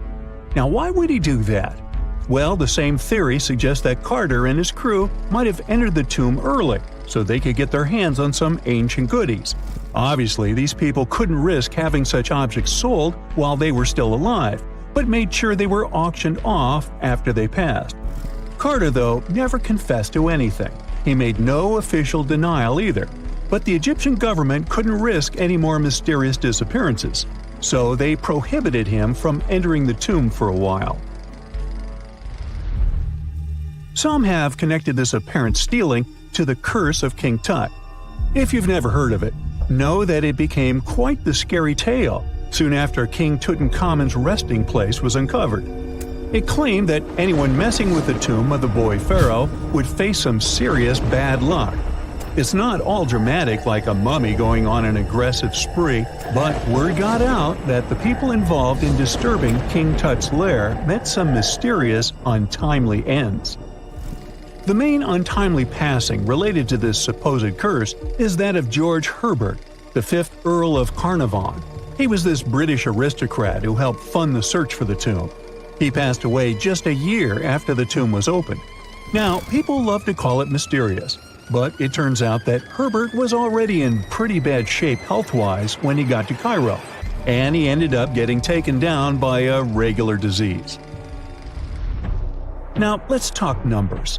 There were a lot of people linked to this tomb opening: security guards, archaeologists, and supporting staff. And sure, a few of them did pass not long after the tomb started receiving visitors. As much as we'd like this curse to be true for the sake of, good storytelling, statistically, if you have a bunch of people connected to opening a tomb, you'd expect some passings just by random chance. The average lifespan for those supposedly targeted by the ancient curse was more than 20 years after the spell was supposed to kick in. Herbert's daughter even lived until the 1980s, that's half a century later. And Howard Carter himself lived until 1935, a solid 16 years after the big reveal. Some have suggested that the whole curse was nothing more than a careful PR strategy. You see, when Tut's tomb was found, Howard Carter wanted to make a priority out of keeping nosy reporters away. So he might have come up with a curse hanging over anyone entering the boy king's resting place. But what was stolen from King Tut's tomb anyway? Well, some jewelry to begin with. It might have been snatched by Howard Carter himself, according to a French specialist. He did some intensive research by looking at old pictures taken from inside the tomb back in the 1920s. He compared those images to various objects from museums and auction houses. He soon started to piece together the whereabouts of some of Tut's jewelry. First up, there's this collar that used to be on Tut's chest. It was all broken into pieces, and some parts went via Carter to the Nelson Atkins Museum in Missouri. Meanwhile, other bits ended up on a necklace owned by some unnamed people who tried to sell it in 2015 but failed. Even the Nelson Atkins Museum agrees, as they've confirmed the information on their website. Then there's a headdress piece. Some beads from it that once belonged to Tut apparently got stolen by Carter too. They were also strung into a necklace and are now being held at the St. Louis Art Museum. Another fancy collar made out of glazed ceramic magic spent some time at the Met, far away in New York. Thankfully, it was sent back to Egypt a bit over a decade ago. This seems to have been, as you'd expect by now, also stolen by Carter. Missing artifacts aside, King Tut still gave a ton of amazing objects that helped us learn more about this incredible ancient culture. Starting with the famous burial mask. It's this massive 21-inch gold art piece with semi-precious stones and glass paste. It weighs 22 pounds and showcases the boy pharaoh with a long beard and a headdress with a cobra and vulture. On the back, there's this spell from an important ancient Egyptian spiritual book that's supposed to make sure it works just as well in the afterlife. Tut was also apparently a board game enthusiast. They found 4 board games in his tomb, some made of ivory. Archaeologists also found a pair of gold sandals, though you'd imagine they were more for show than for comfort. In fact, the pharaoh probably never wore them in his lifetime. Now, speaking of fashion items, it turns out Tut was quite the fancy ruler. They even found a mannequin in his tomb that was used to pick out, adjust, and store his outfits and jewelry. The boy king seemed to have also enjoyed some music, based on the 2 trumpets historians found in his tomb. Though they were played back in 1935 in a BBC broadcast, the instruments are today considered too fragile to be maneuvered. There's this interesting ancient site near St. Louis, Missouri, that a lot of people don't know about. It's called Cahokia, and it used to be a huge city with up to 20,000 people living there back in the 11th century. It's full of these massive earthen mounds that were built by hand, and the biggest one is still there today, at the Cahokia Mound State Historic Site. Even though we don't know everything about this civilization, researchers have been able to piece together some information from the remains they've found. For starters, they found some pretty old teeth at this site. After studying their appearance and structure, scientists suggest that a lot of different indigenous groups lived there. About a third of them came from other areas in the middle of the continent. which they figured out by studying the different levels of various substances in the teeth. And get this, the way the mounds are arranged shows that this was actually a planned-out city, not just a bunch of villages grouped together. The rulers lived on top of the mounds, while everyone else lived in other structures.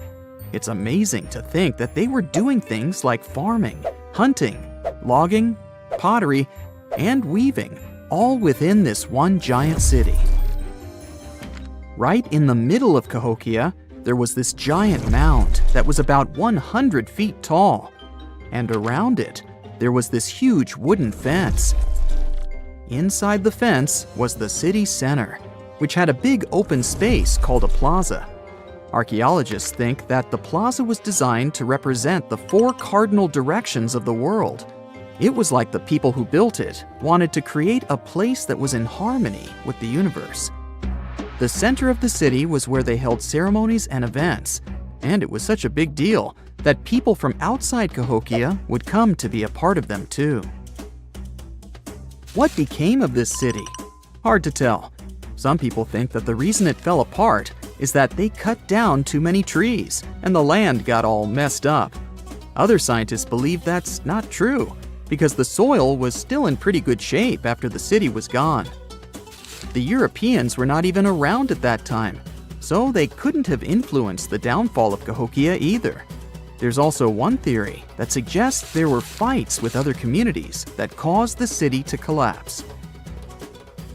These days, there are over 65 preserved mounds, and you can even climb the steps of the tallest one. The best part is that local authorities are thinking of making it a national park, so you should totally plan to visit before it gets too crowded. Mohenjo-Daro is another lost ancient city that's still surrounded by mystery. Located in modern-day Pakistan, it was a city that flourished during the Bronze Age, and it was extremely advanced for its time. It had things like water systems and fancy architecture that other cities didn't have back then. Despite these features, it's not as well known as other ancient cities, like those in Egypt or Mesopotamia. What's even weirder is that at some point, the city was abandoned, and no one knows why. Archaeologists found the city in 1911, but it took a while for them to realize how important it was. Eventually, they uncovered a lot of really interesting things about the city, like its advanced sanitation system. Excavations uncovered over 700 wells, as well as private baths and a large communal bath. Remarkably, even private homes had toilets, and waste was efficiently disposed of through a citywide sewage system. They also had a lot of trade connections and made some really beautiful objects, like pottery, jewelry, and figurines that were sold all over the region. Despite its amazing culture and knowledge, scientists have yet to figure out why the city was abandoned. Some people think changes in the nearby river might have had something to do with it. The writings that the people of Mohenjo-Daro left behind are still a complex code, even for the most skilled specialists, making it even harder to piece together their history. Have you heard of the lost city of Kolmanskop? It used to be a small settlement in the Namib Desert. Legend has it that it got its name from a man named Coleman who got stuck in the local dunes and was never seen again. But that's not the interesting part. In 1908, a railway worker found a shiny stone and showed it to the chief railway foreman, who turned out to be a hobby mineralogist. They discovered it was a diamond, and soon, Kolmanskop became the richest town in Africa and one of the richest places in the world. It had luxurious stone houses, a school, a hospital, and even an ice factory to produce ice for fridges. The hospital had the first X-ray machine in southern Africa, which was supposedly used to check if workers were illegally swallowing diamonds. Its popularity began to decline in the late 1920s when another diamond-rich location was discovered nearby. Most of the inhabitants soon began to flee the city in search of a better life, leaving the buildings abandoned. In 1938, all machinery was taken south and the town was left to the desert. The last inhabitant left Kolmanskop between 1956 and 1960. The hot climate and low humidity have preserved the structures over time, and tourists can now visit this desert ghost town. You've surely heard about this next ancient city, Machu Picchu. It's this incredible ancient location in Peru. It stretches across a huge piece of land in the Andes Mountains and sits high above sea level. It's even considered one of the wonders of the modern world. But here's the thing.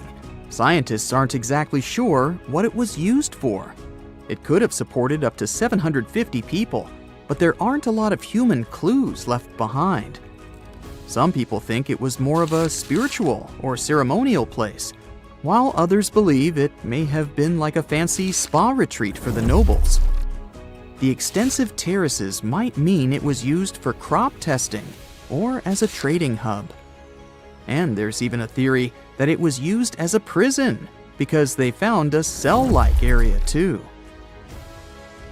It's amazing that even today, archaeologists and historians are still puzzled about how it was built. Did you know that they probably didn't even use wheels for transportation? And those massive granite rocks were somehow pushed up the steep Andean mountains, even though most of them weighed a lot. Some historians think that hundreds of people worked together to push each rock up the peak. The huge stones at Machu Picchu are also so close together that you can't see any cracks between them. It's pretty cool because it also makes the area safe during earthquakes, which is important since Peru is a shaky country. But how did the stones stay put during all those quakes? They actually move a little bit, but then they go back to their original spot, almost like they're dancing. Some people think wet wooden wedges were used to keep them in place, but that doesn't really add up, considering how big the structures are. Locals back then also seem to have built Machu Picchu without using any pack animals or iron tools. They had to sculpt and put everything together using mostly their hands. Plus, the citadel is built on a fault, so they had to move a bunch of stone and earth to make it flat. Scientists also think that the real construction is actually underground because of the deep foundations and drainage system. In fact, there's a hidden water system that was just recently discovered using 3D scanning. They didn't even use mortar to put the granite blocks together. They were so precise that you can't even fit a sheet of paper between them. One theory suggests that people that lived there used stone tools made of a harder material than the stone they were cutting. When you hear the word mummy, you might get a chill down your spine. That's because most of us associate this word with those creepy characters we've seen in some scary movies. But in reality, mummies have helped us understand a lot about ancient civilizations, their rulers, and about how people used to deal with losing their loved ones. The people most famous worldwide for their mummies are the ancient Egyptians. They believed that some sort of existence after passing away was possible, if certain conditions were met. That's why they insisted on preserving the human body through the process of mummification and placing the mummy in a furnished tomb, kind of like giving it a fully functioning apartment of its own. Why did they believe in this? Well, because they were deeply connected to their natural environment for the most part. They saw the natural cycles around them, like how the sun rose every day, followed by the moon, or how new life was always sprouting from plants, even after they had wilted away. They also believed that the powerful spirit Osiris, who represented the cycle of passing away and resurrection, played a role in this process. To prepare for the afterlife, the ancient Egyptians followed certain rituals, like mummification, which involved using materials like honey, resins, and incense to preserve the body.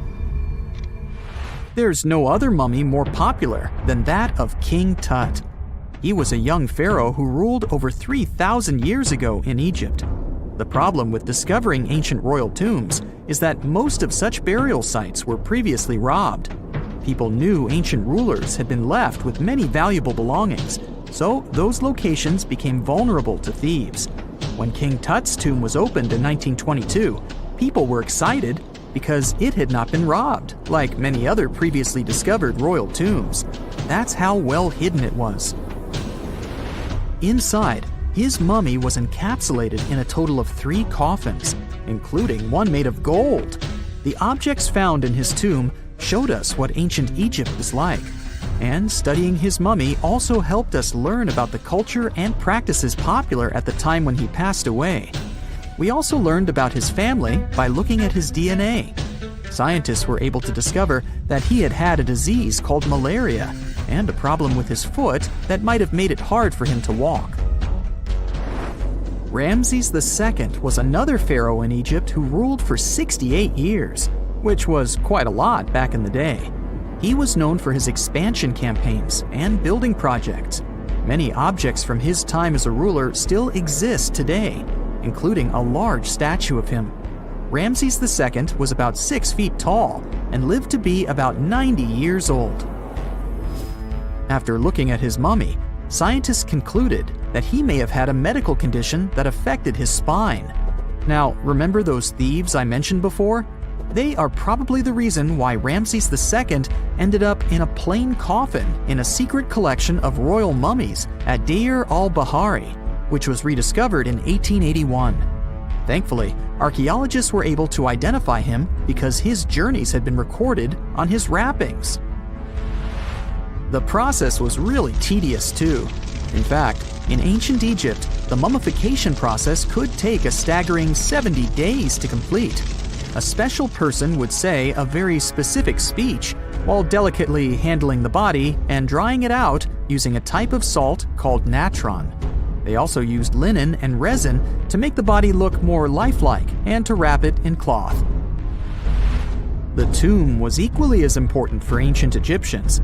The walls of King Tut's tomb, for example, were adorned with intricate artwork that depicted his journey to the afterlife, from his burial procession to his passage through the underworld.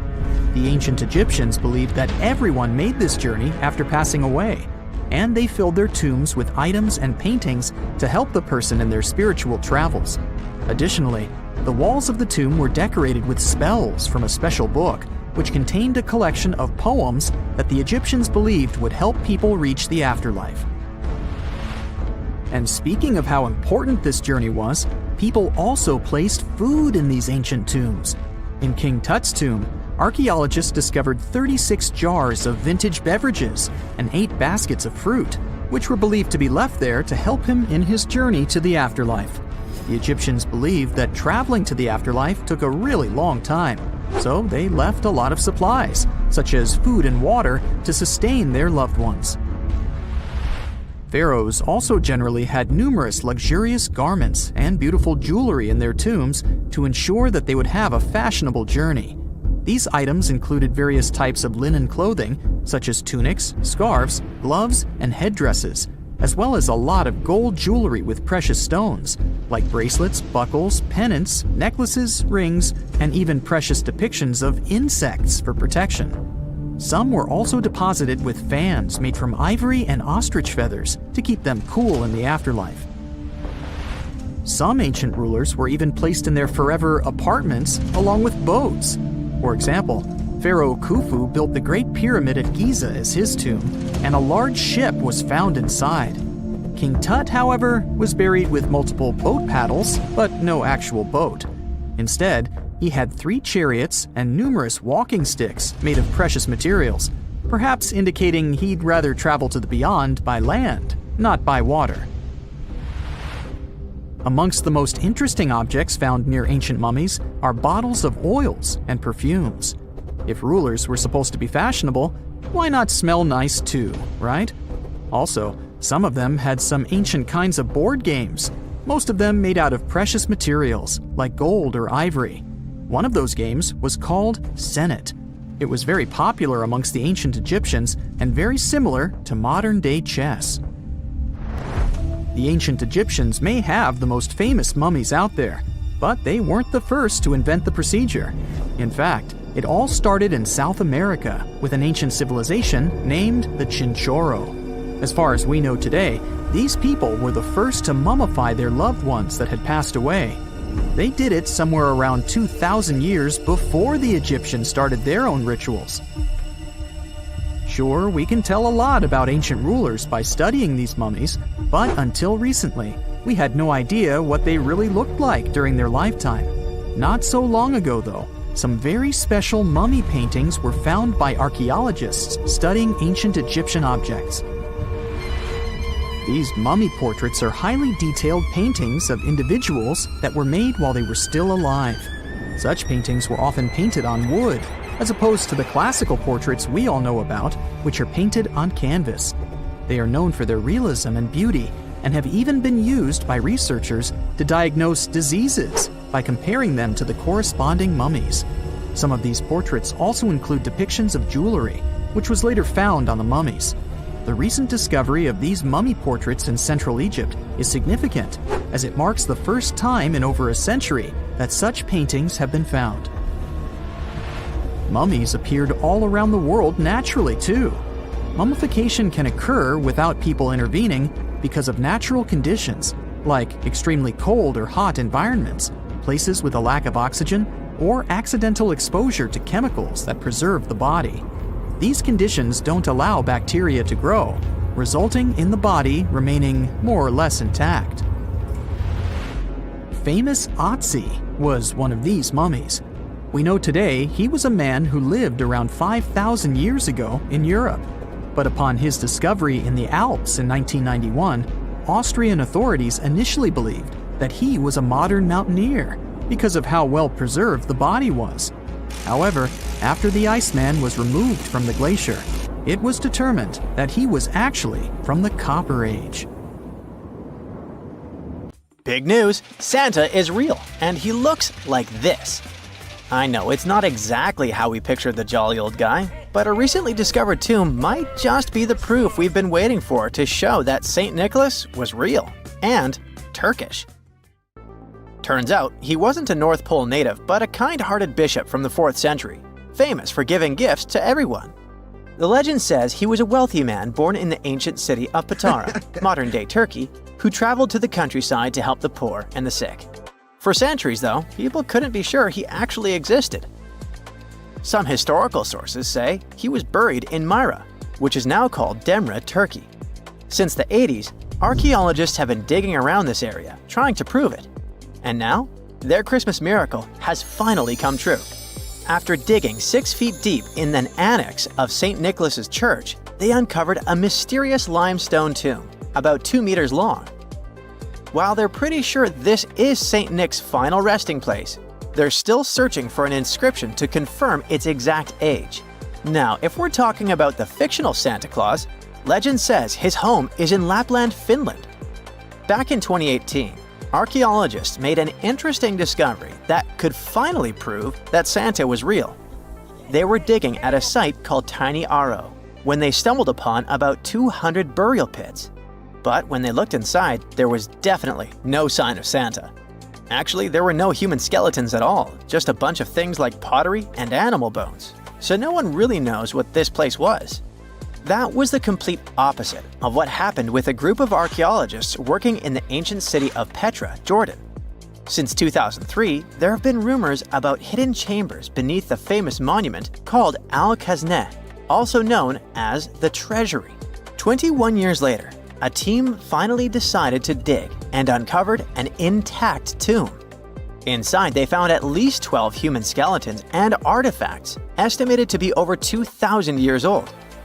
Hundreds of thousands of tourists travel to Al-Khazneh every year, and most of them probably go there to see the site of the Holy Grail in the movie Indiana Jones and the Last Crusade. So, do you want to know the funny part? One of the skeletons in the tomb was clutching a ceramic chalice that looked a lot like the Holy Grail. You probably remember the devastating fire that caused massive damage to Notre Dame in Paris back in 2019. Because of that, the building, originally built between the 12th and 13th centuries, had to be restructured. But archaeologists saw it as a golden opportunity to dig into the site and uncover its hidden secrets. the team was only allowed to dig about 16 inches beneath the floor, but that was enough. As soon as they removed the floor tiles and cleared away a thin layer of dirt, they spotted the top of a lead coffin. Then, they found some limestone sculptures, including life-sized heads and torsos. Altogether, they uncovered over 1,000 fragments of different works of art. Ancient statues have been found in the most random places, including a sewer. In July 2024, Bulgarian archaeologists were checking a Roman sewer in the ancient city of Heraclea Sintica when they found a nearly 7-foot-tall marble statue of Hermes, the Greek messenger deity. This town was completely devastated and abandoned after 2 earthquakes, one in the year 388 and the other in the year 425. But somehow, it didn't destroy this statue. In fact, its head was found in surprisingly good condition. Finding ancient artwork is definitely fascinating, but imagine stumbling upon an entire hidden city in the Amazon rainforest. Using high-tech lasers, researchers uncovered a lost civilization with thousands of structures and a whole network of roads, canals, and houses, all buried beneath the dense jungle. This city was built around 2,500 years ago, in an area located in the shadow of a volcano, which, by the way, could have erupted and destroyed this civilization at some point. It's hard to say exactly how many people lived there, but experts estimate they stayed up there for about 1,000 years. This discovery proves ancient people also had huge organized cities in the middle of the Amazon. A similar thing happened in Campeche in southern Mexico. An archaeologist was doing some research on the internet when he accidentally discovered a hidden Maya city. This area, now called Valeriana, was huge, about the size of Edinburgh, the capital of Scotland. It had pyramids, sports fields, amphitheaters, and paths connecting different districts. Thanks to satellite images, archaeologists uncovered an entire unknown civilization from the Bronze Age. They were checking out aerial images when they discovered 100 prehistoric settlements in the Pannonian Plain, a region that includes parts of what's now Serbia and Hungary. The people who lived there are now known as the Titsa site group, and it looks like they were a pretty well-organized society, skilled at growing food, hunting, and fishing. Google Earth helped a team to uncover a mysterious set of 400 ancient gates in Saudi Arabia. These gates, scattered across the desert, are thought to be from thousands of years ago. They're made of stone and arranged in weird formations that have left archaeologists scratching their heads. I mean, they don't look like they were meant for funerals, and they don't seem like structures where people lived. So, we still have no idea what they are. Technology is really changing archaeology. Thanks to artificial intelligence and, well, a $1 million prize, we've finally been able to decipher part of an unreadable and super damaged ancient scroll. The Herculaneum scrolls were discovered by workers digging up the ancient town of Herculaneum near Pompeii in 1752. But their condition was so bad that, for years, they were considered indecipherable. Thankfully, AI has helped unveil their secrets. Based on the studies so far, experts believe that one of these scrolls was written by a philosopher who valued pleasures, like music and food, above all else. No doubt, Stonehenge in England is one of the most mysterious places on Earth. Some theories even suggest it was built by extraterrestrials. After more than a century of research, archaeologists are still figuring out how it came together. See that big altar in the middle? Turns out it came all the way from Scotland. And that's pretty wild, considering this massive sandstone block weighs over 6 tons, and the people who built Stonehenge more than 4,000 years ago didn't have the luxury of wheels or modern tools. We can find some pretty amazing stuff in the oceans too. In 2013, a mysterious shipwreck was found about 20 feet underwater off the coast of Kenya. At the time, no one knew where it came from, but now, researchers are pretty sure this could be a ship from Vasco da Gama's fleet. You know, the famous Portuguese navigator, best known for being the first to sail from Europe to India by rounding Africa's Cape of Good Hope. If it's confirmed, this shipwreck could be one of the earliest European shipwrecks in the Indian Ocean. Ancient treasures can take many forms, including a bottle. Recently, archaeologists in Norway uncovered a 150-year-old message in a bottle during an excavation of a Viking burial mound. The bottle contained a letter written by Anders Lorange, an archaeologist who worked on the site back in the 1800s, along with his business card and a few coins wrapped in paper. The letter gave some details about the excavation, though it seems Lorange got a few things wrong, like the exact number of Viking shields discovered. At the end of the letter, he wrote a personal note in runic script, "Emma Gade, my girlfriend." So it gave us not only insights into history, but also a peek into his love life. In 1850, French scientist Auguste Mariette went to Egypt looking for manuscripts, but accidentally found a head of a sphinx sticking out of the dunes. He cleared the sand and figured out the sphinx was guiding the entrance to some underground construction. Several months later, he finally entered the Serapeum of Saqqara. Inside, he found an enormous granite sarcophagi with remnants of 64 bulls. Scientists are still amazed by the tech that the ancient Egyptians used to transport those enormous boxes. The Serapeum was built around the year 3000 before the Common Era. It was an underground tomb built to honor the sacred Apis bulls of ancient Egypt.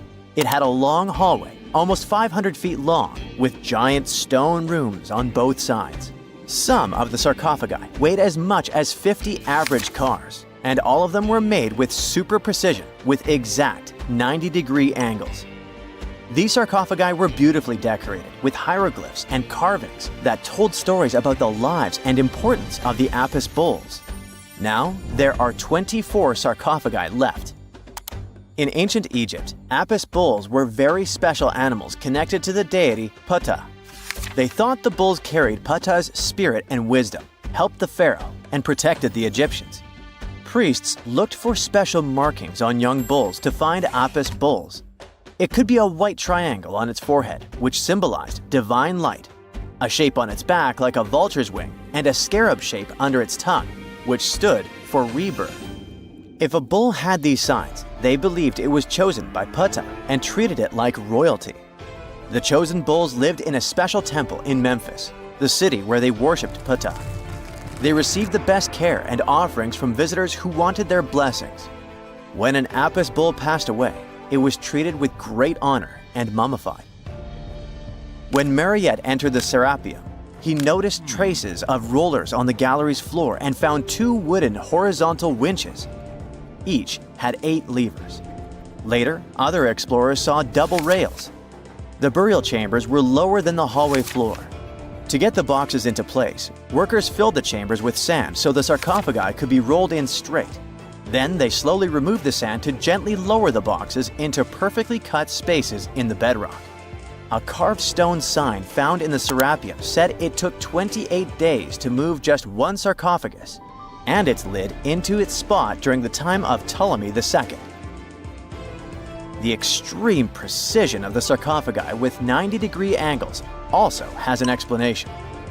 Ancient Egyptians wrote texts, or rather, papyrus, on geometry a long time ago. It shows that they knew the approximate number pi and could calculate the volume of a pyramid with its top cut off. If they could figure out complicated math like that back then, it makes sense that they could also carve perfectly flat surfaces 500 years later. All this sounds pretty legit, but some people think certain things don't add up here. The size of boxes is way larger than the size of bulls, yet they buried pharaohs in tiny coffins that barely fit their bodies. The sarcophagi are made out of granite with crazy precision, and they could have just used limestone, which would have made things way easier. The transportation of the boxes seems pretty simple, but only in theory. If one person could pull about 440 pounds, then at least 250 people would be needed to pull just one box. The tunnels in the Serapeum are really narrow, only about 2 feet wider than the boxes themselves. There's no way hundreds of people could have squeezed into those tight spaces to pull the boxes. And even if they did, how would they turn the box in the cramped corridor, lower it into its niche, and place it perfectly in the middle? Somehow, they did this 24 times, and every box is centered perfectly. Plus, the chambers were dusty and there were no signs of soot from lamps. This means they must have worked in almost complete darkness. The real use of the boxes could also be different. A long time ago, even before the Egyptian pharaohs ruled, the local people already knew how to use fermentation. It happens when tiny organisms called yeast eat certain ingredients like starch and turn them into gas and ethanol. So someone in ancient Egypt probably put food like barley, bread, and even meat inside a giant stone box, then closed it tight with a heavy lid. These stone boxes, carved from granite, were so precisely made that they were almost completely sealed, so nothing could escape from it. As the yeast inside the box started working, it created more and more CO2 gas. It built up pressure inside the box. The granite boxes were incredibly strong. They could handle more pressure than a car tire can hold. When granite was squeezed under such pressure, its crystals produced a tiny electric charge. This effect was possible because granite contains quartz, a material that reacts to pressure this way. The process also needed meat or animal parts, possibly to help the yeast grow better. Meat contains something called oleic acid, which yeast needs to keep growing and to survive the bad effects of the ethanol it produces.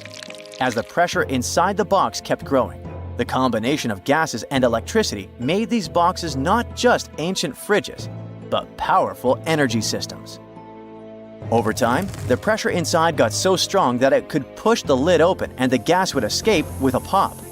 But when people rediscovered the Serapeum in 1850, they found old drawings that showed piles of stones stacked on top of some of the box lids.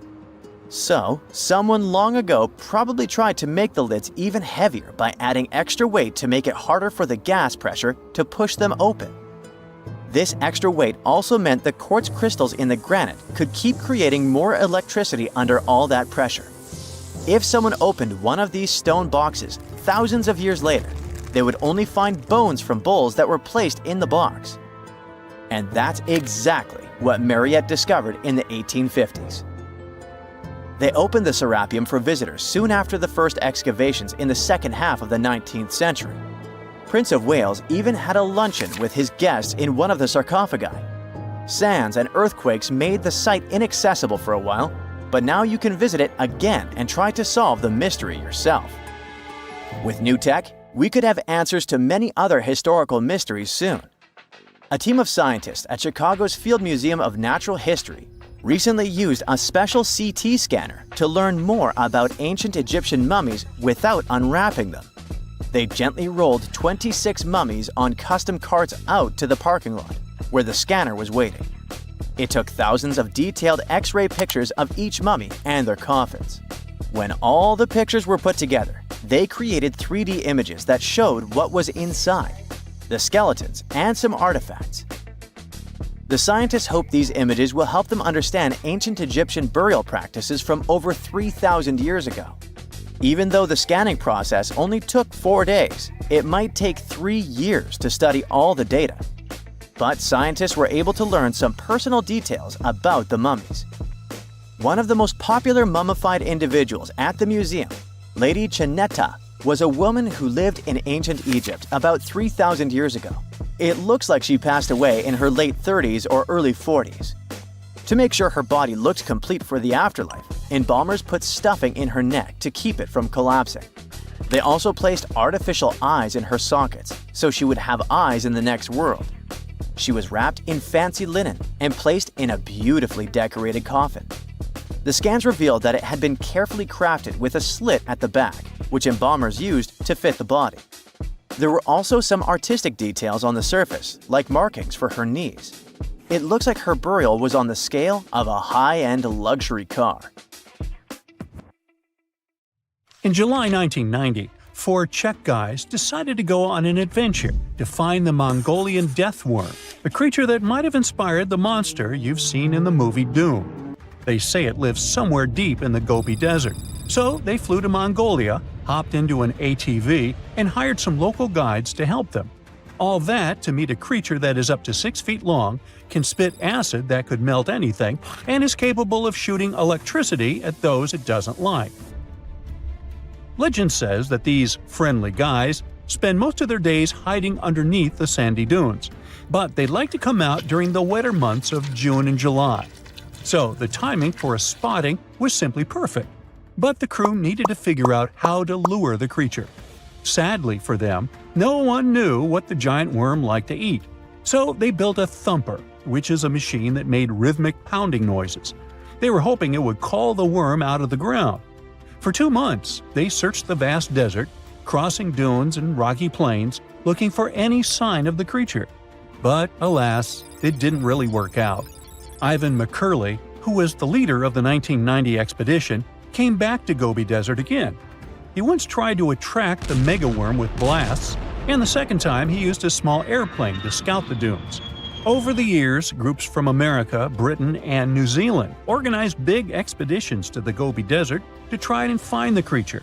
Many others came from all around the world on their own and found nothing. The people in the West first found out about the megaworm of the Gobi Desert thanks to an American paleontologist, Roy Chapman Andrews. This brave man was probably the inspiration for Indiana Jones. In 1926, he wrote about the creature in his book. At a meeting with Mongolian leaders, Andrews heard detailed descriptions of the creature, even though none of them had ever seen it themselves. One of them described it as looking like a sausage, about 2 feet long, with no head or legs. According to him, the worm was so venomous that just touching it could instantly take your life, and it lived in the loneliest parts of the Gobi Desert. Andrews didn't think the creature was real, but he shared these stories again in another book. In May 2005, 4 friends from Great Britain who searched for monsters professionally decided to try their luck. They made drawings of the worm and hired local people to hand out flyers all over the Gobi Desert. These flyers offered a reward to anyone who could give information about the worm or even bring them a specimen. They thought loud sounds that other explorers tried would scare the beast away. Some told them it likes damp conditions, so they came up with a plan to block streams of water to create wet areas that would lure the worm out. Their plan didn't work because it was too hard to build dams in the desert. They ended up using small traps, but didn't find any actual proof that the worm existed. But they did meet locals who shared interesting stories about strange creatures they had seen over 70 years. Over the years, stories of the monster spread around the world.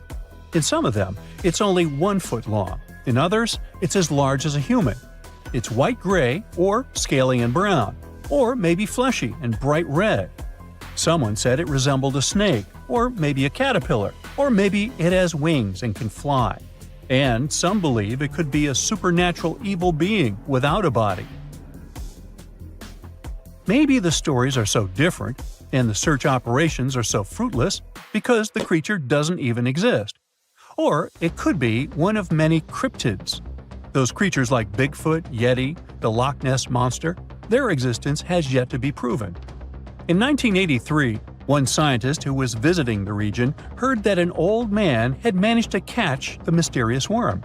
He also learned there was a nest nearby. The scientist bravely approached the hole in the sand and put his hand inside. A giant creature dragged him in, and he was never seen again. Just kidding. He actually found a Tartar sand boa inside. It's a chunky, burrowing, non-venomous snake that has small eyes and gray-brown scales. He showed it to the locals to verify if it was the monster, and supposedly all of them said yes. Most Mongolians who know about the worm still believe it's real. Now, even though people call our supposed monster a worm, it's just what it sounds like in the English translation. Many Mongol cultures have used this word for centuries to refer to any animals they thought to be really dangerous, especially snakes, even non-venomous ones. So, it doesn't have to be a literal worm after all. Worms are soft and squishy, but a creature living in the harsh Gobi Desert would need to be tougher, more like a snake or a type of lizard without legs. Neither of these creatures can shoot electricity or spit acid like they say the death worm does. But some snakes, like cobras, can spit venom that's dangerous for people. If it were real, the creature would have a backbone, and explorers searching for it would likely find some bones or evidence left behind. And there are actually fossil remains all over the Gobi Desert. Scientists found representatives of over 80 dino groups here over the last almost 100 years. It all started with the world's first dinosaur egg nests. This discovery changed all the scientists knew about dinos. It was the first proof they laid eggs.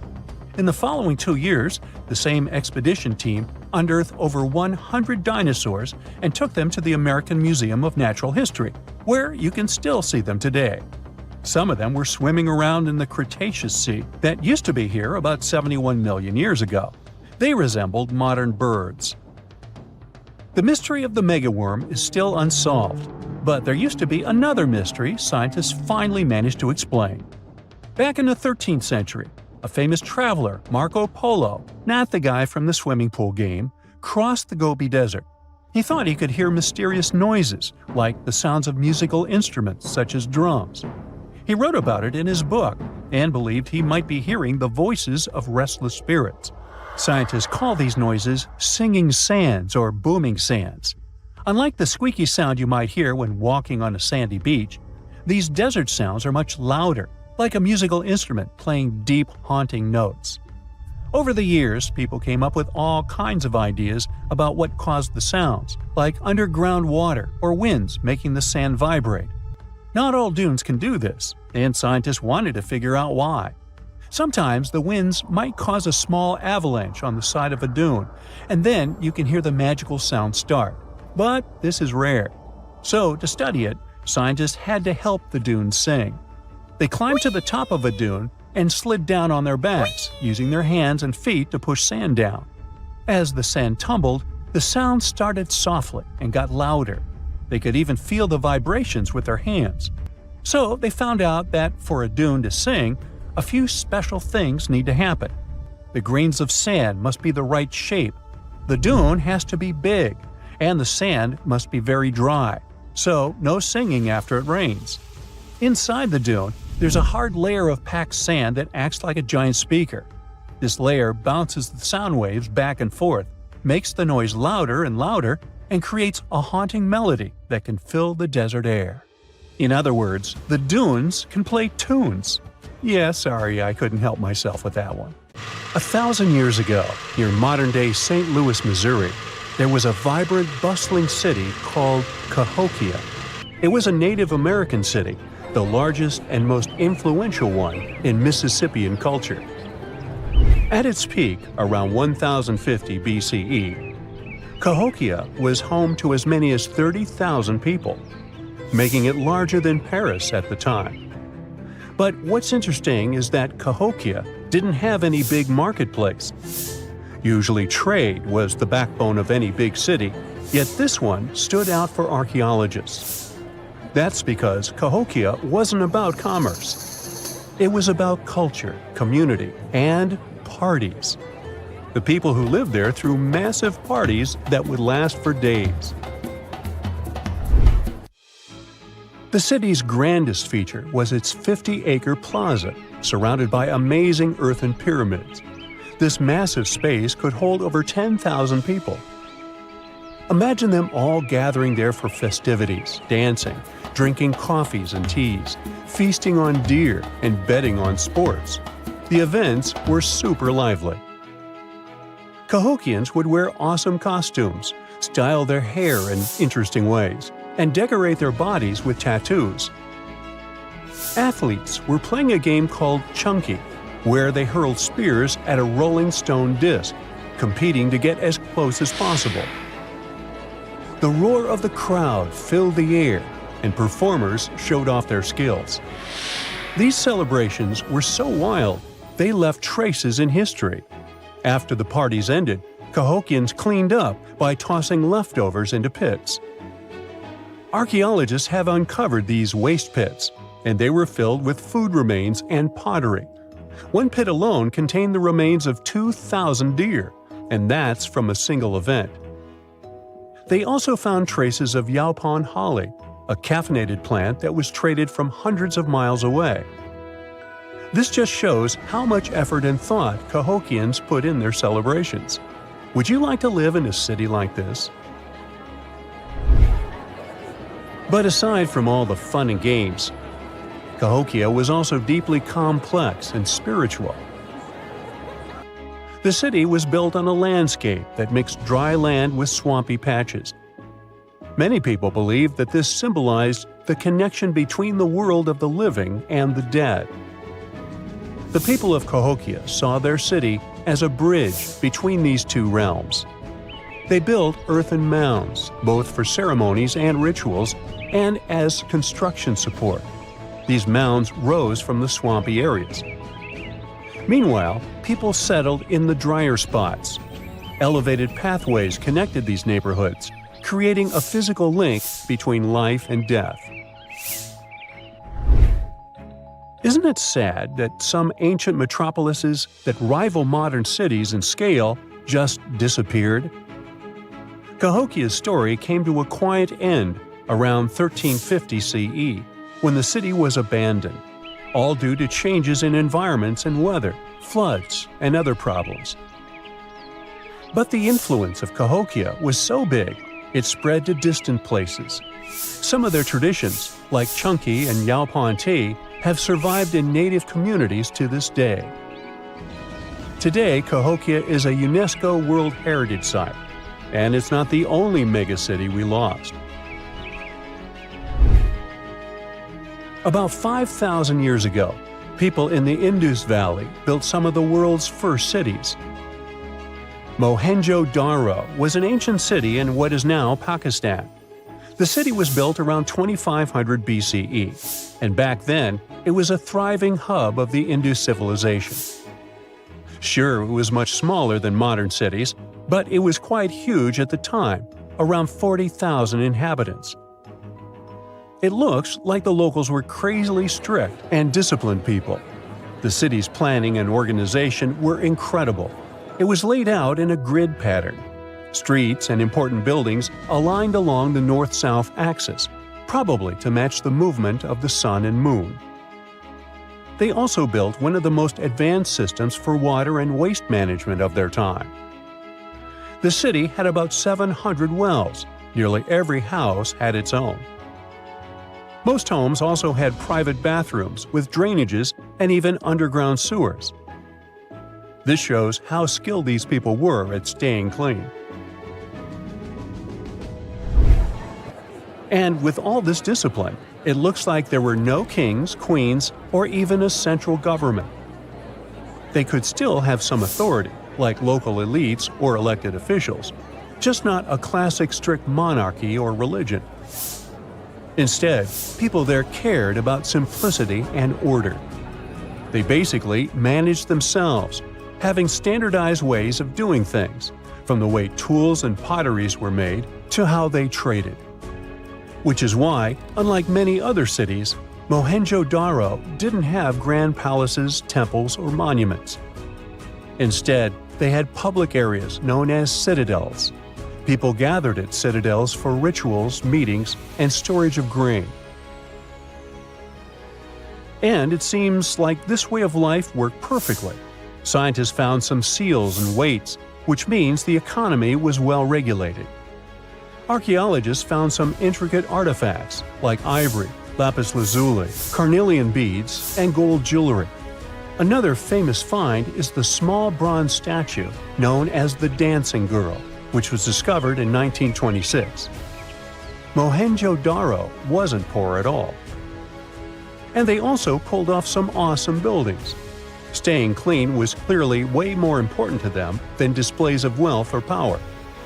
So they created the Great Bath, one of the most famous structures in the city. It's a large, watertight pool built with baked bricks, perched on a mound of earth, being almost a religious place, the closest thing they had to a temple. Meanwhile, the city itself was built on a series of mounds. They grew taller over the centuries as people added new houses and structures. Why did the city fail? No one really knows. There's something mysterious about the sculptures archaeologists found. Many of them seemed intentionally broken. This means the city's later inhabitants, maybe invaders or something, destroyed them for some reason. Some scientists think that the Indus River may have shifted course, disrupting agriculture and trade. But there's no evidence of a flood or any big event like this. It just seems like, over time, the entire Indus civilization just gradually faded away. By 1900 BCE, the culture had shifted and didn't leave much behind. Let me tell you now about the ancient city of Kos, which is located where the modern town of Kos now stands in Greece. Imagine arriving by sea, and the first thing that hits you is the sheer grandeur of its agora, this massive public square built with stones in different colors, laid out on terraces that rise above you. It was one of the biggest in the ancient world, and it made a great impression on anyone approaching the city. This place has a rich history, dating back to around 2300 to 2200 BCE. A long time ago, local folk gathered up from different parts of the island to form a new city in the northeast. People have lived there since the Bronze Age, and over time, it became a super important center of culture and trade. And no wonder, since it's right near a natural harbor. The harbor was sheltered by two breakwaters, and people built some of the most important religious sites there, including the sanctuaries of Aphrodite and Hercules. Kos wasn't just beautiful, though. It had some brilliant design. The whole city was laid out in a neat grid, with streets crossing each other at perfect right angles, literally looking almost like a modern city. Thanks to this, moving around was super easy, and the blocks, or insulae, were big enough to fit several large houses. Kos remained largely unchanged until the 6th century CE. Over time, it started gradually shrinking in size, confined within the walls of what is now the Chora neighborhood. Meanwhile, Palmyra was an ancient city built around a beautiful oasis sometime around the 3rd millennium BCE. Originally known as Tadmor, this city flourished as a major stop on the Silk Road, linking the Near East with Asia. It was a thriving center of trade and culture. They had a marketplace, assembly buildings, grand gates. In other words, this place was bustling with life. The city has been through many hands throughout its history, from the Byzantine to Arab caliphates, which is probably why it had some awesome architecture. An interesting blend of Greco-Roman, Persian, and Arabic vibes. The Temple of Bel, the Great Colonnade, and a Roman-style theater. But, like all the others, it decayed over time. Palmyra's importance faded, and by the early 1400s, it had been largely destroyed. But at least its ruins remained. Right now, they're a UNESCO World Heritage Site. There you are, trekking across a desert on foot. It's hot, you're terribly thirsty, and now you gotta walk around this stupid wall. Wait, a wall in the middle of a sandy, lifeless nowhere? Exactly, a wall in the northern Saudi desert. Archaeologists have just made a super exciting discovery, and what they found was not just a single wall. No, it was a whole ancient walled city that might date back to 2400 BCE. They think this place was home to around 500 people and could have been used for 1,000 years. This discovery is groundbreaking. It means that the area could have been way more advanced than anyone expected. This city was well organized, with different zones for living, towers and strong walls for protection, and different sections for all kinds of daily life. This ancient city, now called Al-Natab, was basically an oasis town, and it's great since it can give us a peek into what life might have been like in this desert thousands of years ago.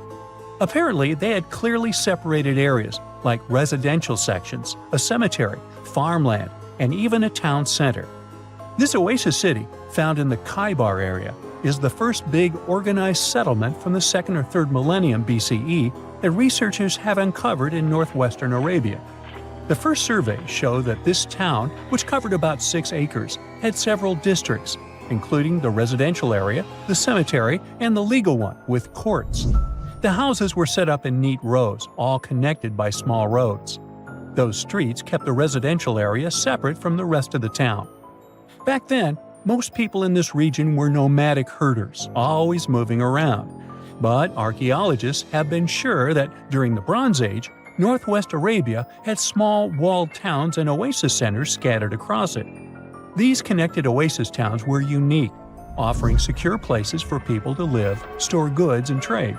They started showing the beginnings of urban planning, which hints that people of that time were already starting to settle down and organize communities more seriously. The research team estimated that there were about 50 homes in Al-Natta, but that number could go up to 70 as they keep digging. They think that a few hundred people lived there, and probably one of the coolest things is that some houses went up to 3 stories tall. Built on a slope near a couple of major trade routes, this city was set up in a prime spot. Now, one of the most impressive things about this place is its water supply. The oasis had springs and aquifers, which are underground water sources, and such conditions were perfect for farming. Those water sources meant residents could grow their own food, making the town self-sufficient. The outer walls probably helped control who could enter the town and get access to its resources. This settled way of life was an impressive shift from nomadic living to a more agro-pastoral lifestyle, which means a mix of farming and herding animals. Another find that supports this theory is a bunch of tools like grinding stones, mortars, and pestles discovered inside the town. People there must have ground grains and prepared food. They had a diet of cereals, meat, and milk from animals they raised themselves. These astonishing findings show that the inhabitants of the town could easily feed themselves and were surprisingly advanced for that time. Thanks to better access to Saudi Arabia in the past couple of decades, archaeologists now have a much clearer picture of what life there was like thousands of years ago.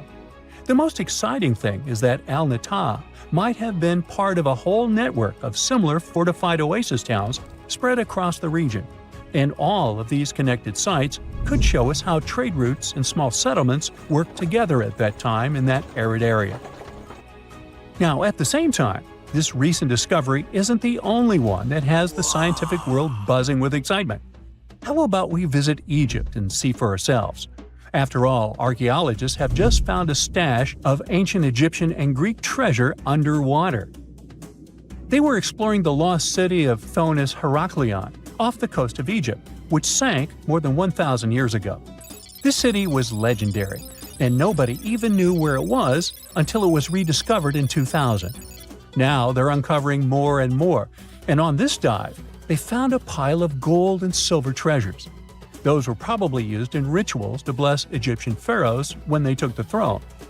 The researchers even found an ancient Greek temple dedicated to Aphrodite and some super-old Greek weapons. Frank Gaudio, the lead archaeologist, said it was astonishing that those delicate objects had survived the disaster that brought the city down. Back in its prime, Thonis Heraklion was one of the biggest port cities in the Mediterranean. It was a huge center of social life and was the main entry point for ships from Greece coming into Egypt. But tragically, due to rising waters, earthquakes, and a catastrophic tidal wave, the soil underneath the city literally turned into mush, and then the entire city sank into the Mediterranean. It was forgotten until Gaudio's team found it in 2000. Since then, they've been uncovering new parts of the city and piecing together its history little by little. If a lost underwater city doesn't seem impressive enough, we can travel to the Amazon. The discovery made there is truly mind-boggling. For centuries, people have talked about lost cities deep in the Amazon, like El Dorado, that mythical city of gold that lured Spanish explorers into the jungle. A lot of them never came back. Then, in the 1900s, a British explorer named Percy Fawcett went searching for what he called the lost city of Z, and he too disappeared. But now, finally, scientists have actually found proof that those lost cities in the Amazon were real all along. A team of scientists use a tech called lidar, which basically allows you to see through thick jungle from above by bouncing light beams off the ground. They flew over the jungle in Bolivia in a helicopter about 650 feet up and mapped out those hidden ancient cities. What they found were ruins of a huge urban settlement built by the Kasarabi people who lived there from 500 to 1400 CE. And it wasn't just a couple of buildings here and there. No, the LiDAR maps revealed massive urban centers, pyramids, platforms, roads, canals, and causeways, all carefully laid out, Turns out the Amazon wasn't just an untouched jungle. It was once home to big, complex cities. A scientist from the German Archaeological Institute explained that Europeans had long ignored the possibility of ancient Amazonian cities, but the lidar maps show they were wrong. The new maps have revealed 26 sites, including 11 that no one even knew existed. Researchers have discovered two main city sites, Landivar and Kotoka. They had massive moat causeways stretching out like spokes on a wheel, linking the main cities with smaller surrounding settlements. Some of the canals even connected the cities to rivers and a big lake, which allowed water to flow through the area. Over the years, scientists found scattered ruins all over this region, but the thick jungle made it nearly impossible to connect the dots and see if or how they were related. With LiDAR, the whole layout came to life, showing that those sites were part of a much larger organized urban system. It's now also clear that the sites had a greater meaning, since everything is lined up in a way that could be symbolic of the spiritual beliefs of the inhabitants. The Kasarabi culture isn't as famous as the Maya, but they had a thriving society in an area that faced huge challenges, like yearly flooding. And although the nearby Andes had their own monumental sites, the Kasarabi were doing something absolutely unique.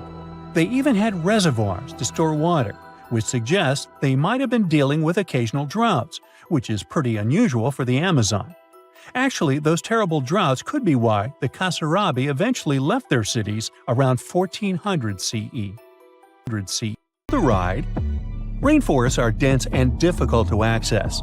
If you were an archaeologist, I'm betting you'd find them quite threatening as well. That's actually one of the reasons why we've been kept in the dark for so long when it comes to the truth about the Mayans. But take a look at this. You'd expect to see ruins like this in places like Portugal, England, or the United States. I'm talking about 130-foot wide roads, painted white to help travelers journey through the nighttime. For scale, these roads were about half the size of an American football field. Huge, huh?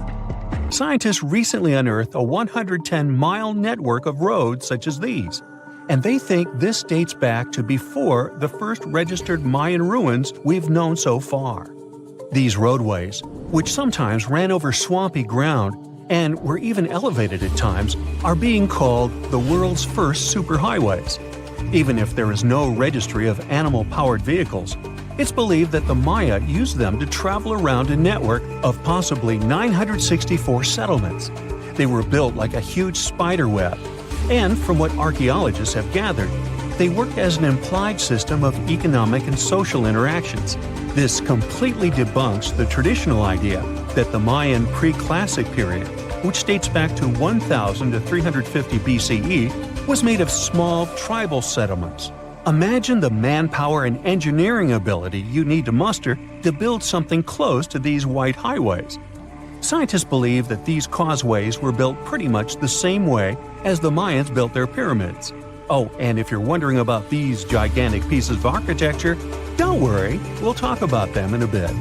Now, so far, scientists believe that the roads were built with a mixture of mud and quarry stone. Oh, and using several layers of limestone, of course. Researchers were only able to find all of this out because of a new technology called lidar imaging. Do you know how we've used sonar technology to map out the ocean bed? Well, this is very similar to that. But instead of using sounds, we use laser systems. This mapping system allows researchers to see through and beyond the thick canopies of forests. It's like we have X-ray vision. This is definitely a game changer. But lost Mayan cities began to be unearthed in the mid-20th century, and since then, ruins from cities such as Tikal, Palenque, and Uxmal have been rediscovered. But let's take a few steps back for a moment to get some context. The Mayans were one of the biggest pre-Columbian civilizations living in the Americas. Until now, experts believe that, at its apex, the Mayan civilization consisted of over 40 cities with a population of millions of people. That's a lot of folks. Their civilization spanned Mexico's Yucatan Peninsula, Guatemala, and Belize, and they survived mainly on agriculture. The thing is, the Yucatan Peninsula was an extremely difficult place to grow crops. So the Maya had to develop a complex irrigation system in most of their cities. They built a series of ceremonial buildings, pyramids, plazas, and even courts for playing ball. The Mayans might have been keen pyramid builders, but they also developed an advanced astronomical system. With whatever ancient technology they had, they were able to predict the exact location of planets, such as Venus and Mars, as well as the exact dates of eclipses. Now, let's take a look at some of their sites. This is Tikal. Located at the heart of the Guatemalan jungle, Tikal is believed to have been the capital of the ancient Mayan Empire. At its height, it was comparable in importance to such cities as London or New York in today's world. It is composed of a series of complex monuments. In total, the site has 12,000 buildings. The North Acropolis is Tikal's most ancient complex of monuments. Built solely by human hands around 350 BCE, it served as the resting place of kings and chiefs. Its monuments are up to 200 feet high. Back in the day, the step pyramid temples were painted a beautiful red. Mayans loved that color. Today, of course, you'll only see the limestone. We've said that the Mayans spread out through different countries, so it shouldn't come as a surprise that Chichen Itza is a 10-hour drive from Tikal today. There's no feud between the two, they were just different city centers, like New York and LA. It's got one of the best preserved pyramids on Earth to date. Located in Mexico's Yucatan state, this Mayan city is well over 1,500 years old. At its peak, it was home to 35,000 people. The site covers 4 square miles of land. The highlight is El Castillo, a tremendous step-like temple standing 80 feet above ground. Its most peculiar feature is that it has 91 steps up each of its 4 sides, including the upper platform, which makes for 365 steps, the same number of days as the solar year. Makes you go, Behold, the lost city of Palenque.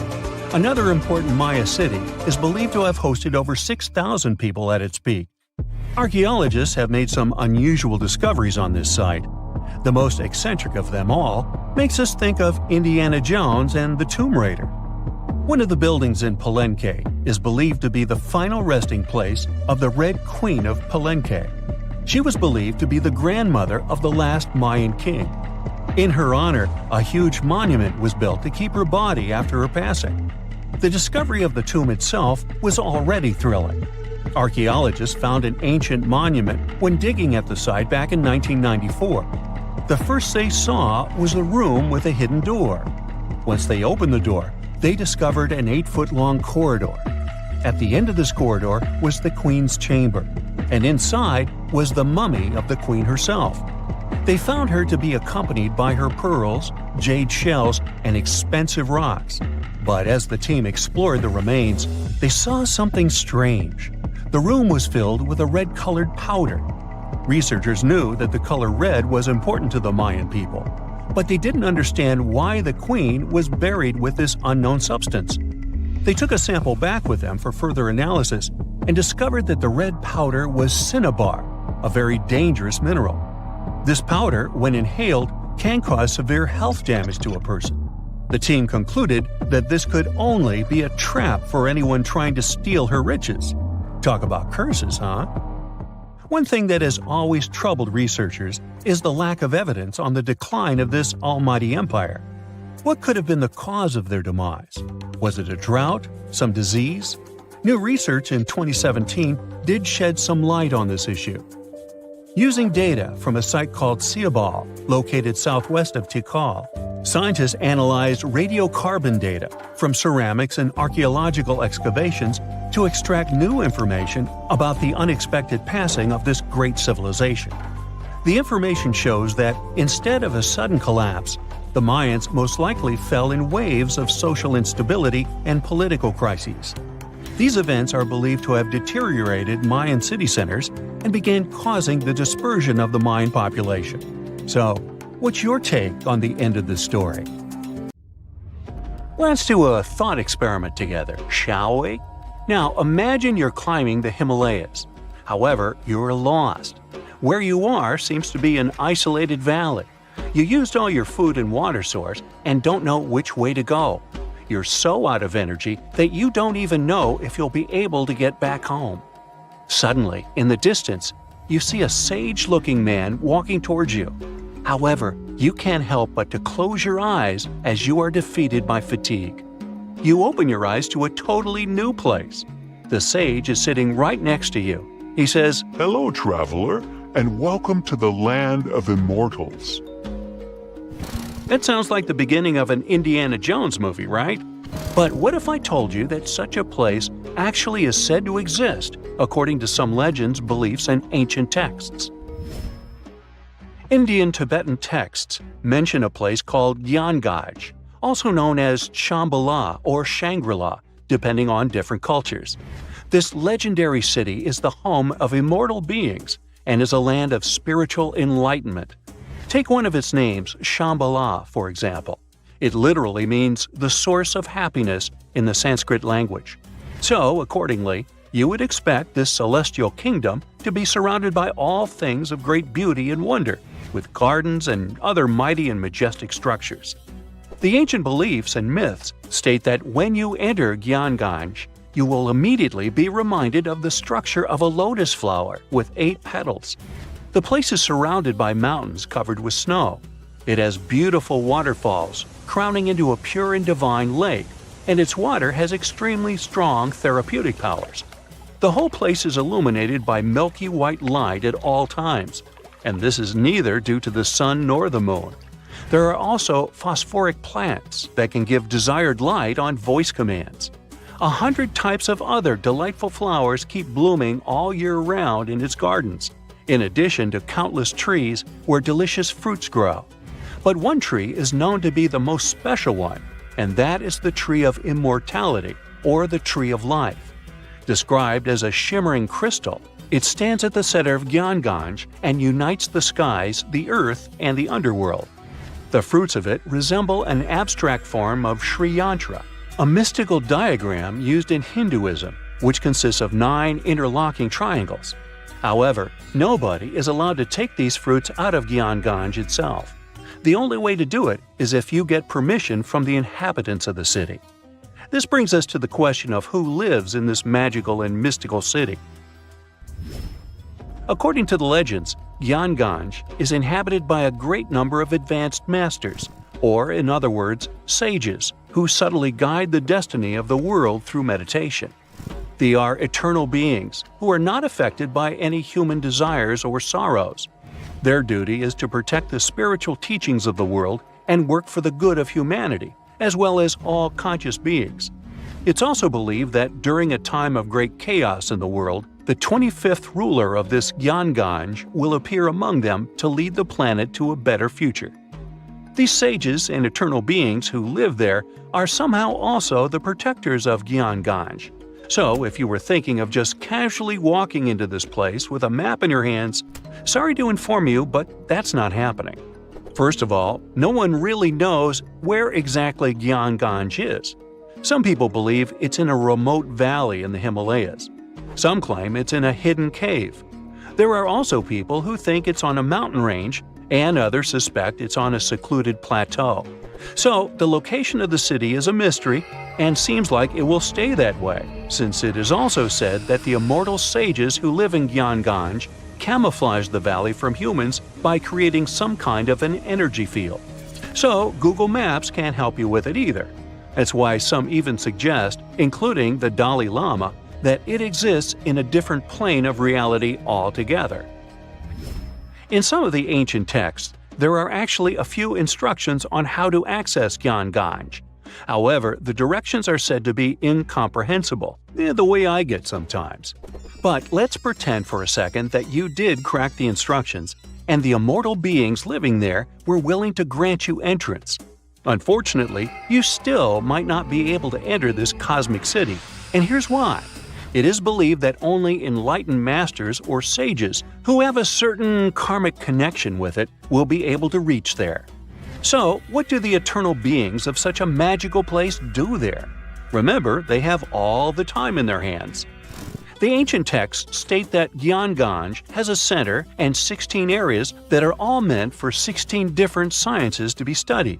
These include solar sciences, universal planetary sciences, sciences related to time, the science of air, the science related to the sun and the moon, the science related to space, the science related to gravitational forces, and so on.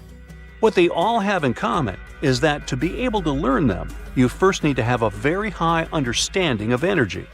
The level of courses that are studied is extremely advanced, and these teachings are still unknown even in these modern times. Each scientific system has different departments, and all these departments have their respective teachers. Since time doesn't work as we understand there, and immortality is possible, most of these teachers are hundreds or even thousands of years old. They can stay in their spiritual bodies, which appear like a mass of bright light, while their physical bodies remain separate. What a school, huh? It almost makes Hogwarts seem boring. And does anybody actually graduate from there? Of course, all these stories and mysteries about Gyanganj have attracted many people from all around the world.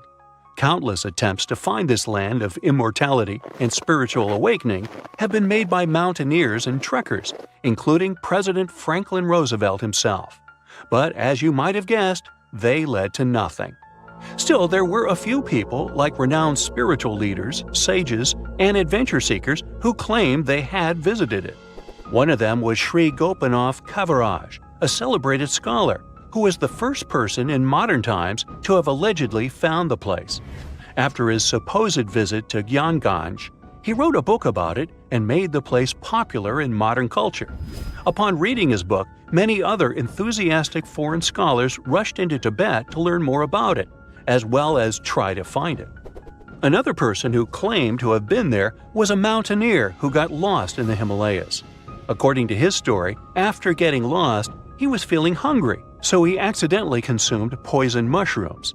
Feeling completely disoriented by them, he stumbled upon a mountain with a gap, which was covered by fog. Then he fell inside. After getting back up to his feet, he realized that he was surrounded by people dressed in strange clothes who tended to his wounds. After he was fully healed, they escorted him out of the city. Then there was the spiritual leader, Guru Sai Kaka, who revealed to the world about his not one, but many visits to Gyanganj. As per his narration, he claimed to go there, seeking spiritual and immortal teachings. He stated that a sage escorted him into the city every time he visited the place. In his stories, he also pointed out that the kingdom exists in a higher dimension. One other so-called visitor to Gyanganj was L.P. Farrell, an English officer, who claimed to have experienced the mystical place in 1942. Even if all these stories and descriptions about Gyanganj are able to give us a vivid picture, it can still be hard for many to keep an open mind about its existence. Yet again, it's not hard to admit that even the idea of such a place, where immortality is possible and truly moral beings are working to protect humanity, is comforting, mind-blowing, and fascinating. Researchers have found almost 1,000 previously hidden Maya settlements in the tropical lowlands of what is now northern Guatemala. They did it with lidar, light detection and ranging lasers, which they used to scan areas from the air. The region we're talking about is pretty vast. All those structures and buildings they saw over there stretch across about 650 square miles. And these spots were supposedly occupied thousands of years ago. It seems all these structures were pretty densely packed, so people lived close to each other. They had at least 417 ancient villages, towns, and cities where they could identify boundaries. These structures and buildings were actually a part of a state that looked like a kingdom. Some of these settlements were built as sports courts, civic, ceremonial, and religious centers, and residential homes. There were also massive palaces, platforms, dams, pyramids, and causeways across that area. People who lived there also had reservoirs where they collected water. So, they needed the power to organize thousands of specialists and workers. And they also needed many skilled people to build such structures without the technologies we have today. They needed lime producers, architects, mortar and quarry specialists, lithic technicians, those who took care of legal enforcement, and other important roles to establish the true community. This cool laser scanning system researchers used while exploring this area can even penetrate very dense ecosystems and vegetation. The light bounces off different surfaces and then creates a digitally reconstructed map. This map is based on how much time it takes for the pulses to get back to a receiver. So, with this laser system, they discovered there were also lowlands for agriculture. So why exactly did the Maya settle in this region? It was a specific area. Plus, it was hard to build such an amazing kingdom in a tropical rainforest climate. Back in the old times, ancient peoples had mostly inhabited areas in drier climates. Over there, they would build water resources, which were some sort of the basis of society and a source of life. An example of this is Teotihuacan of Highland Mexico, although they did have a couple of navigable rivers they could use for transport and trade. But these rainforest areas had their advantages too. The Maya used natural resources like limestone, which was their primary building material, salt, and the volcanic rock obsidian, which they used for different tools. Also, they managed to find enough dry land to live and build homes there. The lowlands were seasonal swamps called bajos, and they were perfect for agriculture because of the fertile soil. Generally, the Maya built settlements that could endure rainy periods too. They were ready for different circumstances, including flood and drought, which is something you could see in how they built houses. Their architecture was also one piece of evidence that showed their community was like a centralized kingdom-like state, which shows they stuck together through tough times. The Mayan Empire was very powerful, and it reached its peak about the 6th century CE. They were excellent at pottery, agriculture, writing, mathematics, and calendars. They were the ones who created complex calendar systems, such as the calendar round, which is based on 365 days. Although some believe the Mayan calendar predicted December 21, 2012 would be the end of the world, it was just a coincidence with the end of a certain full cycle. They would call it the long count calendar, and it lasts 5,125 years.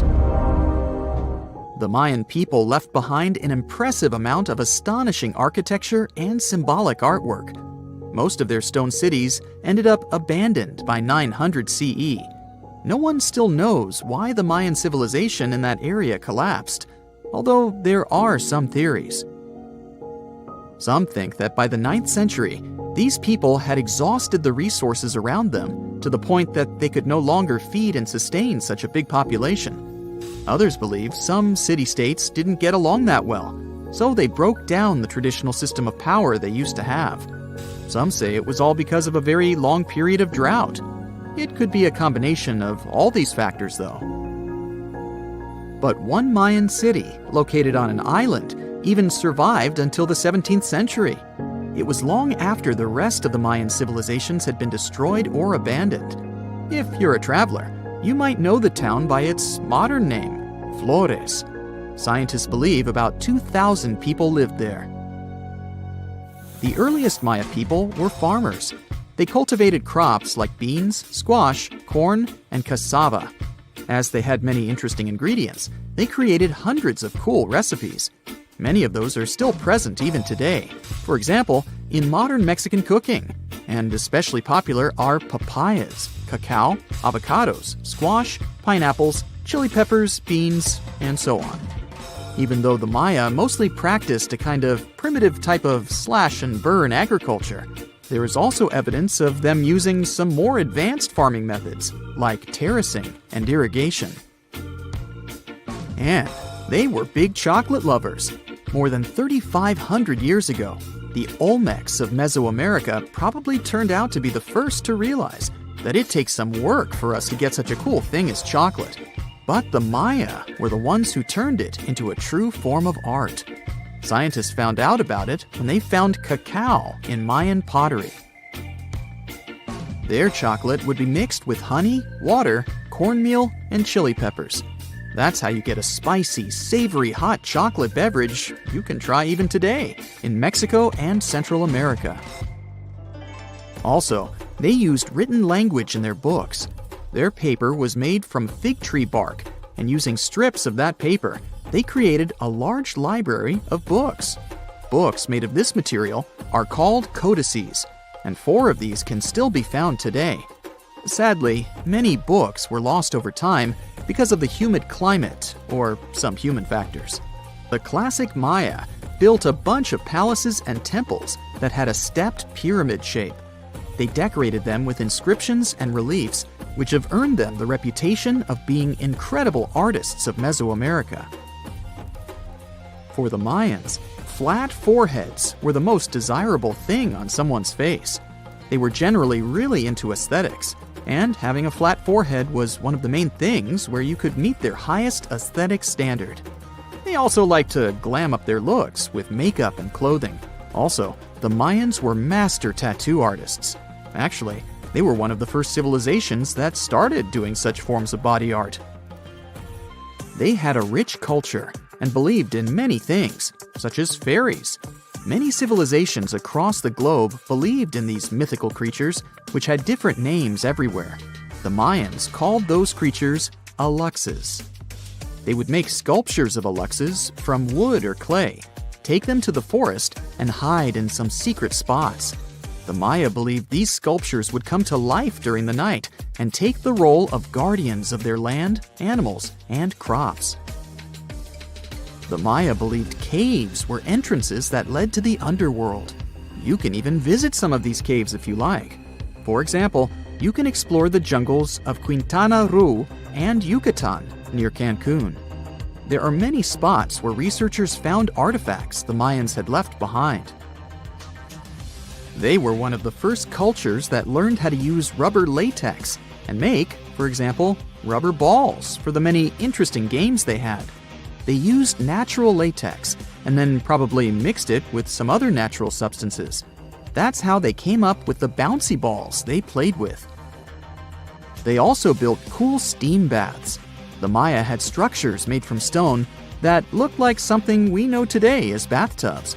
Plus, they were building heated stone structures we know as sweat houses. Researchers found these in El Salvador and Guatemala, and they were previously hidden under volcanic ash. Humans invest a lot of time and money exploring the unknown. First outer space, then the ocean floor. But there's another frontier we're trying to conquer. Scientists call it the deep frontier. I'm talking about how far down to the Earth's core we've made it so far. During the 60s, humans tried digging the deepest man-made hole on Earth.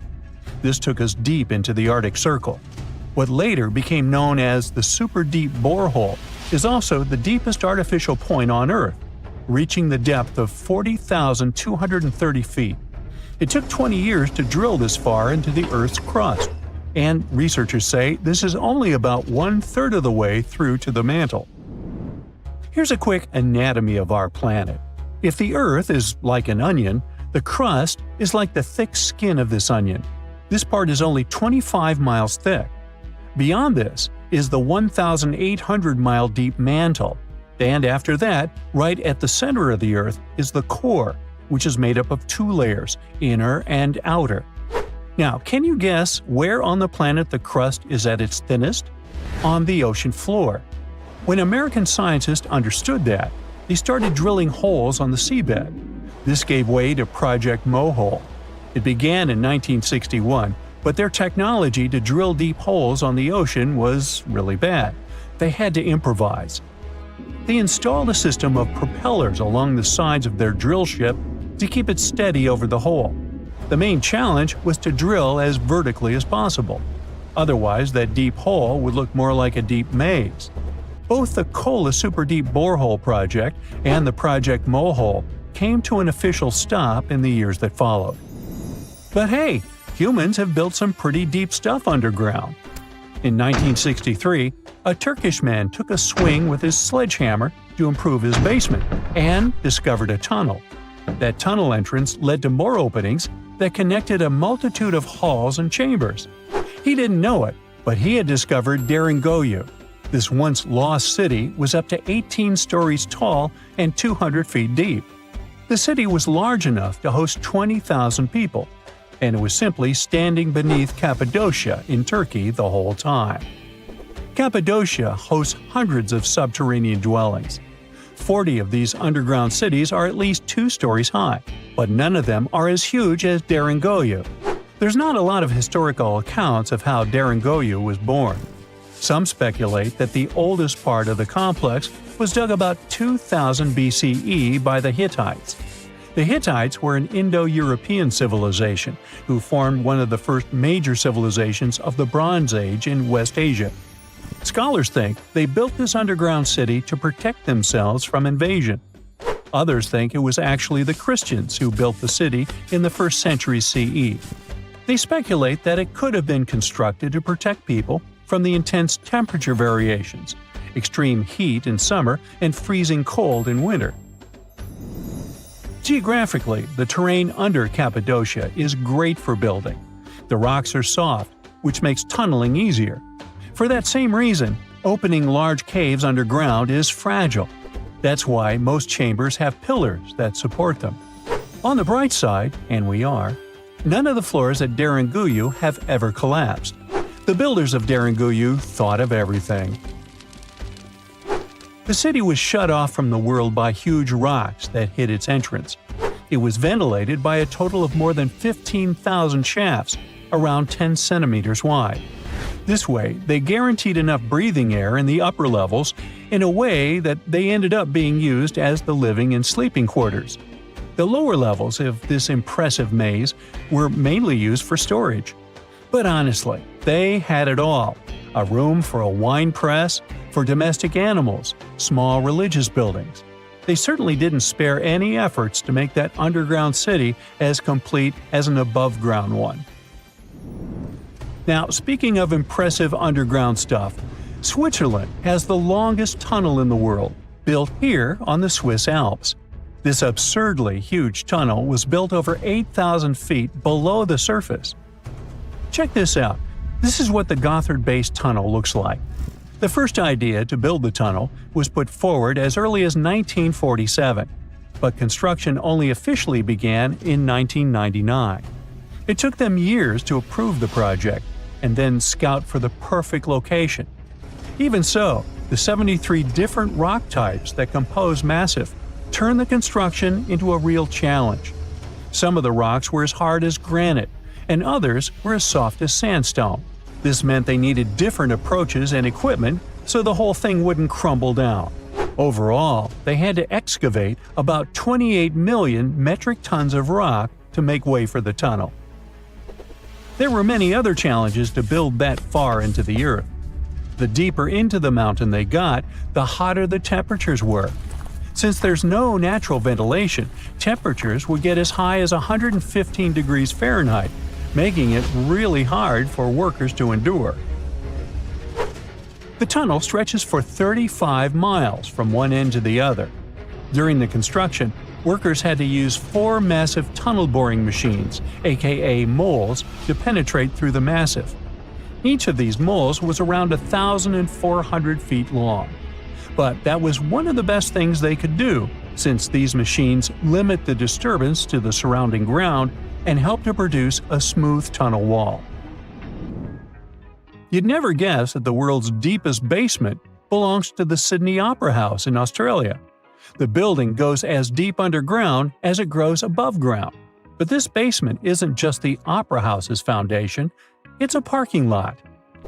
This unique parking garage penetrates 120 feet underground, or 12 stories deep, while most car parks are only 4 or 5 stories deep. But that's not all that makes it unique. You see, if they decided to build a normal rectangular parking space, this would end up eliminating a bunch of possible parking spaces. And since they wanted to maximize the space they had available, they had to come up with some superb structure.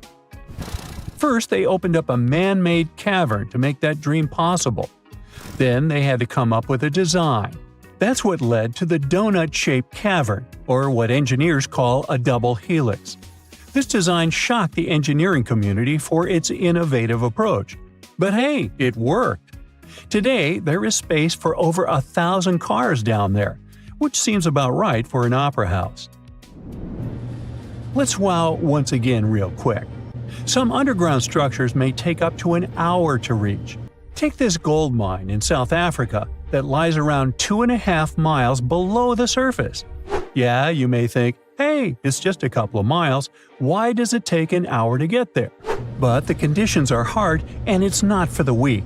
But Milan Ladina, an Ecuadorian runner, even completed a half marathon there, despite temperatures reaching 104 degrees Fahrenheit, high humidity at 80%, and an atmospheric pressure of 1.4, comparable to what divers experience 5 meters under the sea. Yikes. We all grew up believing that Stonehenge is the world's most ancient observatory, but now it has some serious competition for the title. Nabla Playa was built more than 2,000 miles away in southern Egypt and thousands of years before Stonehenge and even the pyramids of Giza. In 1973, a Bedouin guide stumbled upon a strange group of huge stone formations while crossing the Sahara Desert. He led American archaeologist Fred Wendorf to the site, located about 60 miles from the Nile. Wendorf's friend and colleague claims the team found the stones while stopping for a bathroom break in the desert. Either way, what they found changed history. At first, Wendorf thought the stone structures were just natural formations. But then it hit him. This area was once a lake, meaning no natural rocks should even be there. He kept coming back to the site for decades, and by the early 1990s, his team finally uncovered a circle of stones that seemed to line up with the stars in a way no one could explain. After 7 long years of trying to crack the mystery of the site, Wendorf reached out to an expert in archaeoastronomy. They study how ancient people used the stars. One evening, while the expert sat in the cool desert sand staring at the stones, he realized that they formed a pattern radiating outward from a massive burial mound. One by one, as they dug into the sediment, the buried megaliths started lining up like spokes on a wheel. The team had already used radiocarbon dating to test samples from fire hearths and tamarisk wood roofing found inside the stone circle. Nabla Playa had dozens of standing stones, all a few feet tall. Some of them lined up exactly with the sunrise on special days, and others matched up with bright stars in the sky. Inside the big circle, there were 6 special stones that may have been used for rituals or marking important times of the year. Around them, 29 standing stones might have worked like a simple calendar to help people know when it was time for something important, like the summer solstice, the longest day of the year. When the sun rose in just the right spot, it was a sign that the rainy season was coming. The stone circle once aligned with the brightest stars in the northern sky: Arcturus, Sirius, and Alpha Centauri. Some stones even pointed to the constellation Orion. By tracing Arcturus's movement across the sky, they figured out that it matched perfectly with the circle around 4800 BCE. That means it was the oldest astronomical site ever discovered. And the people of Nabla Playa may have been watching the stars thousands of years before telescopes were even invented. It looks like it had a huge meaning for people living and traveling through the desert. Over 10,000 years ago, the long, cold, and dry ice age that lasted for tens of thousands of years was finally fading away. Northern Africa got massive monsoons and rains that filled up seasonal lakes. So, parts of the desert turned into short-lived oases. For the nomadic people who roamed this harsh land, these summer rains were everything. Their entire way of life revolved around cattle. When archaeologists opened the central tomb at Nabla Playa, they dug up cattle bones and even a massive rock carved into the shape of a cow. The people who built it used the stars to guide them and find hidden watering holes like Nabla Playa, which likely held water for about 4 months a year, starting with the summer monsoons. But there was no North Star back then, so instead they navigated using bright stars and the way the sky seemed to spin in circles above them. When the lakes were full, the standing stones would be partly submerged, and from the western shore, you would see the reflection of the stars on the dark water. Nabla Playa is way less famous than Stonehenge, perhaps because its stones were buried and the famous site in England was open to visitors for thousands of years. Sadly, when Nabla Playa did become famous, some tourists ruined parts of it by moving stones around, which messed up the ancient star alignments. To protect it, the authorities moved everything to a museum where people can see the stones and the carved cow statue without damaging them. The Egyptian Observatory isn't the only construction similar to Stonehenge. It has versions that were used for different purposes, from Germany and France to the US and the Andes in northern Peru. This last one is actually one of the oldest big structures ever built in this region. The circular plaza is made of two giant stone walls arranged in a ring. It was likely used for ceremonies and gatherings. Scientists have carbon dated it to be about 4,750 years old, which means it was built before the Great Pyramids of Egypt and Stonehenge. The plaza had two entrances and a special layer of clay, soil, gravel, and charcoal underneath. It was carefully planned and built. Archaeologists also found ceramic pieces, quartz crystals, and gemstones at the site, so it was definitely a special place. People visited it for centuries, but at some point it was sealed off, probably because of changing beliefs and traditions. The most recent discovery was the remains of a large timber circle roughly the same age and with parallels to Stonehenge, all the way up in Denmark. This open-air structure was likely part of a special area where prehistoric people from the late Neolithic and early Bronze Age gathered for rituals and ceremonies. The circle was made up of 45 giant wooden posts, forming a huge ring about 100 feet wide. The wood is gone now, but scientists believe tall timbers once stood in the holes and created an impressive wood henge. No one knows exactly what these circles were used for, but archaeologists have found animal bones and food remains at similar sites. So people probably used to gather there for feasts and rituals. In 2024, scientists found two ancient stone circles from the Neolithic period in Dartmoor National Park in England. Some archaeologists believe they might form a sacred ark. Many of Dartmoor's stone structures were built in a curved shape on the high ground in the center of the area. A long time ago, Dartmoor was covered in forests, so people may have used the high ground as important markers. One of the newly found circles fits inside this ark, but the other one is outside of it, to the north. This could have been an entrance point into the ark.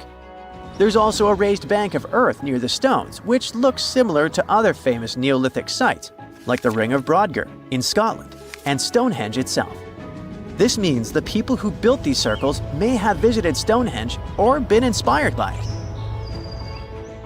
Archaeologists in Oman found ancient stone monuments called tralith, which got the nickname Arabian Stonehenge.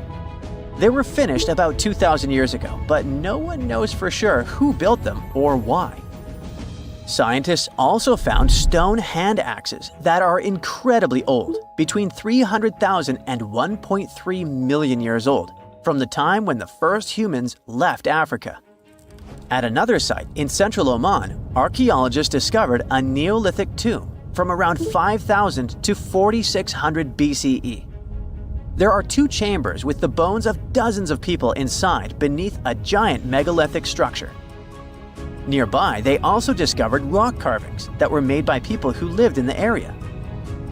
And then there is another Stonehenge look-alike, this time in Saudi Arabia, that was used as an apartment complex thousands of years ago. Archaeologists discovered a total of 345 stone circles by looking at aerial photos of a lava field. Each circle is between 13 to 26 feet and has at least one large standing stone in the middle. These structures still have remains of stone walls and doorways. Stone circles like Stonehenge are often linked to ceremonies and rituals, but scientists say that many early houses were actually built in round shapes, and rectangular homes only became common